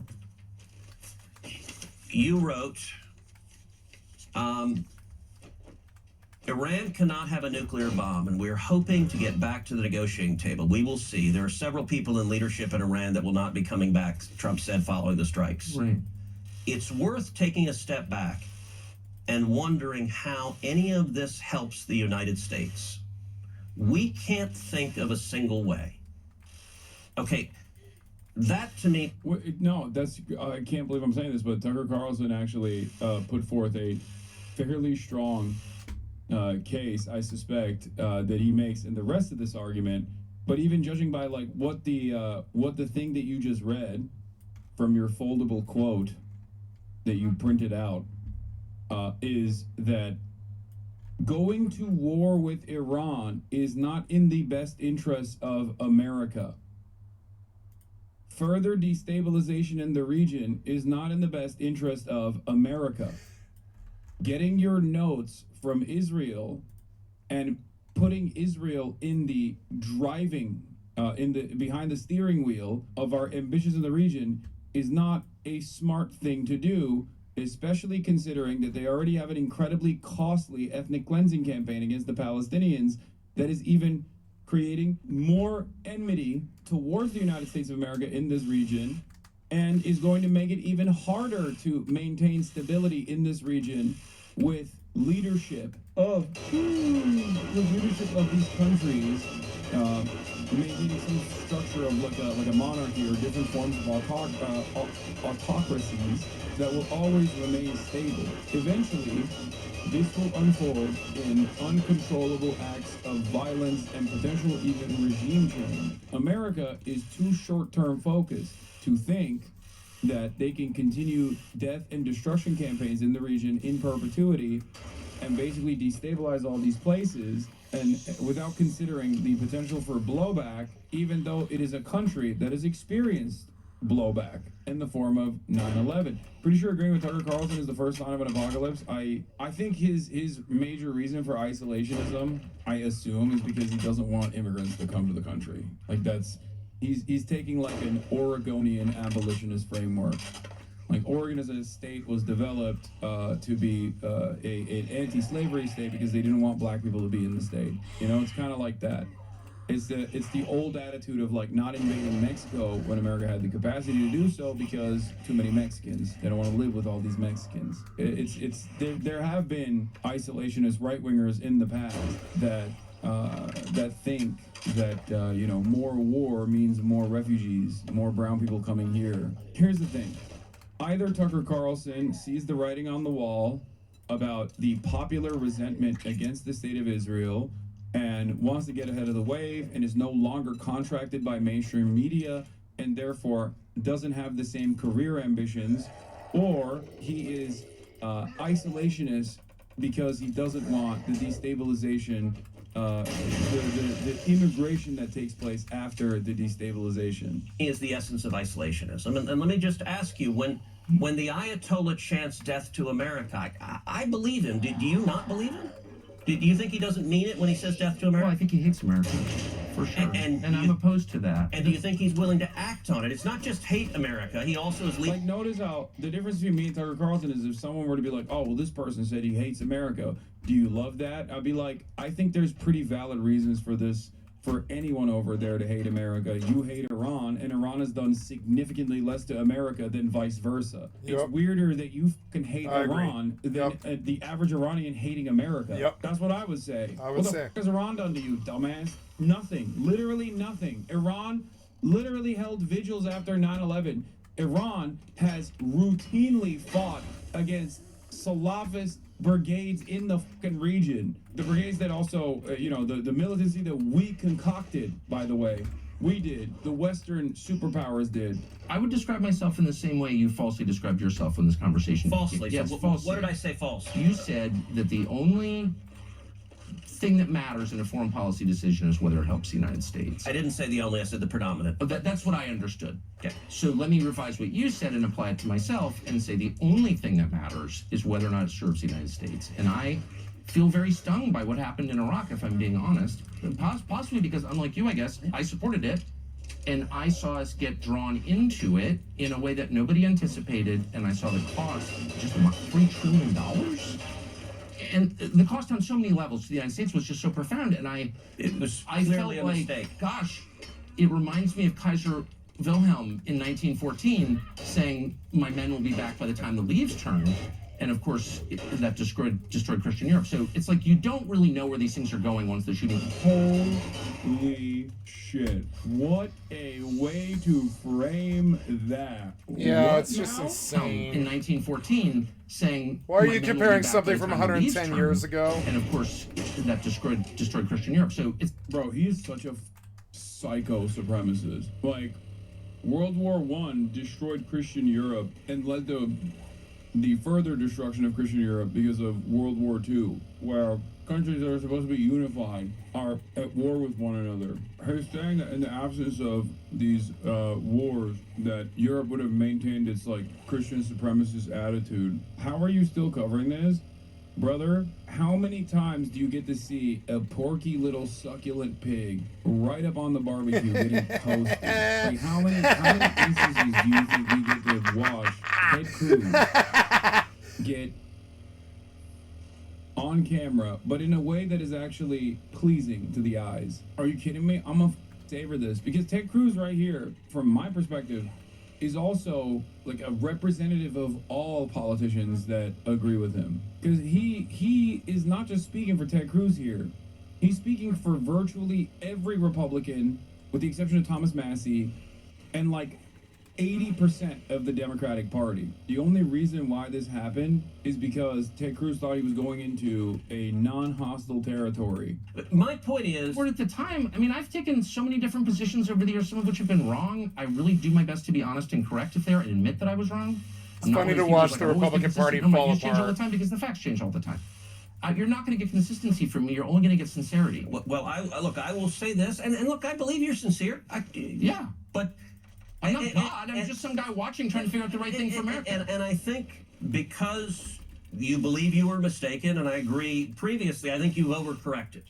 I didn't overcorrect it. I'm worried about turning this mess in Iran into a much larger mess. That's the concern, and by the way, that's a reasonable worry. Look, I know it's reasonable. It was funny when he said facts change over time, for the record. No, they didn't. Facts didn't change. Your career ambitions did.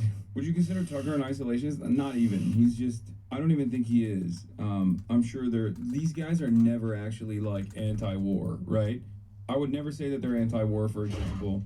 I wouldn't even say he's isolationist because most of these guys will do this indecent thing, like Marjorie Taylor Greene does this, where they'll say, this is not a war worth waging.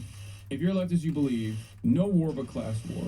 If you're anti-war, if you're anti-imperialism, that's what you believe. These guys will say, this is not a war that is worthwhile. The hidden implication there is that there are wars, oftentimes imperial ambitions, imperial conquest, that is worthwhile. So Marjorie Taylor Greene, for example, will say, why are we doing all this in the Middle East? Well, why are we giving so much money to Ukraine? We should stop funding Ukraine. Why?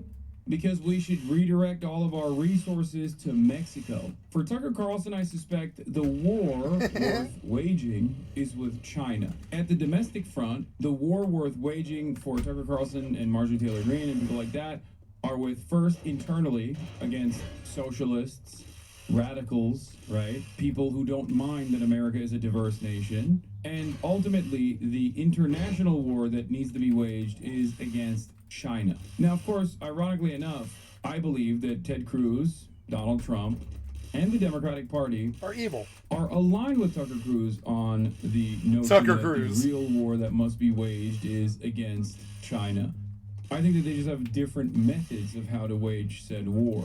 Did I say Tucker Cruz, Ted Cruz, and Tucker Carlson? Okay, guys, I'm on almost 9 hours here. Okay, calm down. It's okay. Calm It's down, all right. everybody. Yes. I've been there. I do it every day. Haha. I Yep. mixed their names. Calm down. Read that. Oh, I screwed don't up. have You fucked independent up. confirmation one way or Do the you other. think that they should take him out? So I actually talked about it. As you know, I do a podcast every week, Verdict with Ted Cruz, and I actually talked about it in the latest podcast. And I said, look, I've seen the reporting that says that Trump asked them not to take out the Ayatollah. And what I said in the podcast is I think it's reasonable for them to decide not to try to take him out. What they've done is targeted just about the entire... Bro, I put my head down for like 20 seconds, and there's still more spamming Tucker Cruz in the chat. That's crazy. Y'all are so one-note. What is happening? Also, yeah, you guys noticed that plug. Tucker Cruz did a plug on the Ted Carlson show. I can see an argument that taking out both the head of state and a religious leader could make him a martyr and could cause more problems than it's worth. And by the way, if you take out the Ayatollah, I don't know that the next guy isn't just as bad. And so I am... What happens to the country? I don't know, but you mentioned before, and I want to go back to this. You said something like... Oh my God. This is an interesting moment where Ted... Oh my God, I almost said Ted Carlson again. Tucker Carlson almost by accident mentioned what happens to the country, as in, for a brief moment, we almost got them to think about the civilian death toll. I know, Just right? for a moment. 1 hour and 26 minutes. And this was about to be the first time that they talk about the population of Iran or any of these countries that America is like bombing or facilitating the death and destruction of. Almost. We got this close, and they're moving on. I think the regime was teetering. I think it might have fallen. I would use economic sanctions, and I would use moral suasion to try to effectuate If you regime topple, change. okay, so you topple the regime and by whatever means. What happens then? How many people live in Iran, by the way? I don't know the population. At all? No, I don't know the population. You don't know the population of the country you seek to topple? How many people live in Iran? 92 million. Okay. Yeah, How could you not know that? I How could you not know that? How could you not know that? How could you not know that? You're calling for the overthrow of the government. Why is it relevant whether it's, because, it's 90 million or 80 million or 100 million? Why is because that if relevant? you don't know anything about the country... I didn't say I don't know anything about Okay, what's the ethnic mix of Iran? They are Persians and What percent? predominantly Shia. Okay, No, this is it's not even... You don't know anything about Iran. So, Okay, actually, I the am not country- the Tucker Carlson No, expert on Iran. You're a who senator says, who's calling for the overthrow of the government. Fight. In this day and age, I don't think this tanks people's candidacy ever. Like, I don't think this will hurt the support that Ted Cruz receives. But it's such a fantastic gotcha to showcase the absolute depravity of American politicians that basically talk about death and destruction over there without even knowing basic facts about the people whose death sentence that they're signing off on. This isn't to make it so that, like, if Ted Cruz knew off the top of his dome, what the number of people are in Iran, but the very fact that he doesn't know makes it all that more damning. Like, I wouldn't be on board with Ted Cruz saying that that he'd be on board with, like, regime change or bombing Iran, bombing the Iranian nuclear sites with American weapons if he knew the exact number, the ethnic demographic breakdown of Iran. The fact that he doesn't know makes it so much worse. Of course I do. You think if the Ayatollah could murder both of us right now that he would? I do. I believe it. Okay, I assume no good faith on the part of the Ayatollah. No, not and if good your faith. implication No, is like, it's not I'm good pro-Ayatollah faith. or something. No, it's not good faith. It's that... Just saying, you're a lawmaker, you're a powerful person. And like, the answer here is a lot of people would want us dead. Do you think we should do targeted first strikes on a nation of 92 million people as punishment? Like, Nazis want me dead. I wouldn't advocate to kill them and their families. You know what I mean? As a matter of fact, I do the opposite. I advocate for them to have health care, regardless. we should be very careful about entering into more foreign wars that don't help us when our country is dying. When you say and our don't country help is us, dying. Look, yes, focus on our country. I'm all for it. But the naivete. You don't even know how much money this costs. You don't know anything about the country whose government you want to overthrow, and you're calling me reckless. He's right. I can't believe I'm saying this once again. You know who they both sound like? They sound like voices from home movies. They sound like cartoon characters to me when they speak. Tucker Carlson is right. The American senator, the average American senator, is so morally repugnant and so stupid that they make a propagandist white nationalist like Tucker Carlson look like a beacon of morality and consideration in comparison. How is that even possible? But Tucker's position there is basically a restructured format of something that I always say, which is all of the money that we spend is the Eisenhower statement, right? All the money that we spend over there, all the money that we spend overseas on bombing other countries could be spent here domestically building schools. Every dollar spent on making rockets is a dollar that could be spent on making roads, right? And this is a major issue with the way that our government is organized nowadays, especially because, like, the military-industrial complex is the most powerful force in this country. It's the most powerful industry in this country. And the entire economy and our entire political economy, the entire realm of politics is geared towards an endless continued effort to dominate the rest of the planet. So Tucker Carlson is basically saying, you don't know how much money we're spending on Israel. You don't know anything about the country that you are choosing to bomb. This country is dying. When Tucker says this country is dying, I think he means like there's too many Mexicans. When I say this country is dying, I'm talking about, of course, the shitty infrastructure, the lack of adequate health care for average Americans, the lack of adequate education for Americans. That's a major difference between, you know, me and Tucker Carlson here. But the point still stands. I want to stop a lunatic who wants to murder us from getting nuclear weapons that could kill millions of Americans. You say, I can't see how that benefits America in any way. That is bizarre. And by the way, isolationism, your foreign policy is the foreign policy of Jimmy Carter and Barack Obama. Oh, absolutely. And it does. Why do you assume his thoughts? Bro, Tucker, a go, bro, have hope in people. I know more about him than you do. That's it. I've spent a big chunk of my political career covering his statements and his worldview. That's it. It's as simple as that. I don't think this person's a Nazi, chatters. I think Tucker Carlson is a mischievous devil with a silver tongue, and a lot of people fall for his shit. I know more about Tucker Carlson's background, his personal history, his motivations, and the things that he believes than most people do, than the average person does, for sure. I was hard right-wing before, but I've changed so much since I came to the U.S. Well, there it is. There you go. Tucker is a snake oil salesman, but he's also a whisperer for people like yourself. Work. Yeah, I'm a big leftist. You know, this is so silly. I'm Jimmy Carter and Barack Obama. Okay, let me just say one last thing. So how is your foreign policy different from Jimmy Carter's? Seriously, please. But I asked that question seriously. I don't even know what you're talking about. Jimmy Carter? So what century is this? I am the product of the last 25 years, watching carefully, being involved in the periphery, and I see an unending string of foreign policy disasters that have impoverished and hurt our country. Unending string. Unending string. They would include Afghanistan, Iraq, Libya, Syria, and our inability to stop the Houthis, by the way, in Yemen, which exposes us as weak, and I grieve over that. So these are failures. You helped preside over some of them as a member of the Senate. What failures, foreign policy failures, have I presided over? Well, we were unable to beat Russia in the war that you supported against Russia. You've been spending the last 3 years telling us that Vladimir Putin is evil and we're going to beat him with other people's children, and 1 million of those kids are now dead. You've never apologized for that. That was a full failure. By the way, look, the level of number of falsehoods you lay out just in one statement are rather. You haven't supported the war against Russia? Are rather stunning. So the war against Russia. I mean, he's also, again, not entirely wrong on that front. I mean, he's pro Vladimir Putin. He definitely is a propagandist for the Russian state. He's gone to unimaginable lengths to defend Vladimir Putin, directly interviewed him, and sucked him off. Do you believe Joe Biden's weakness caused the war in Ukraine? I think Joe Biden's aggression caused it. His aggression? What aggression? He demanded that Ukraine join NATO. How does that help the United States? It is a terrible idea, and I have vigorously opposed Ukraine joining NATO. Okay, so that's what caused the war. No, it's not. Okay.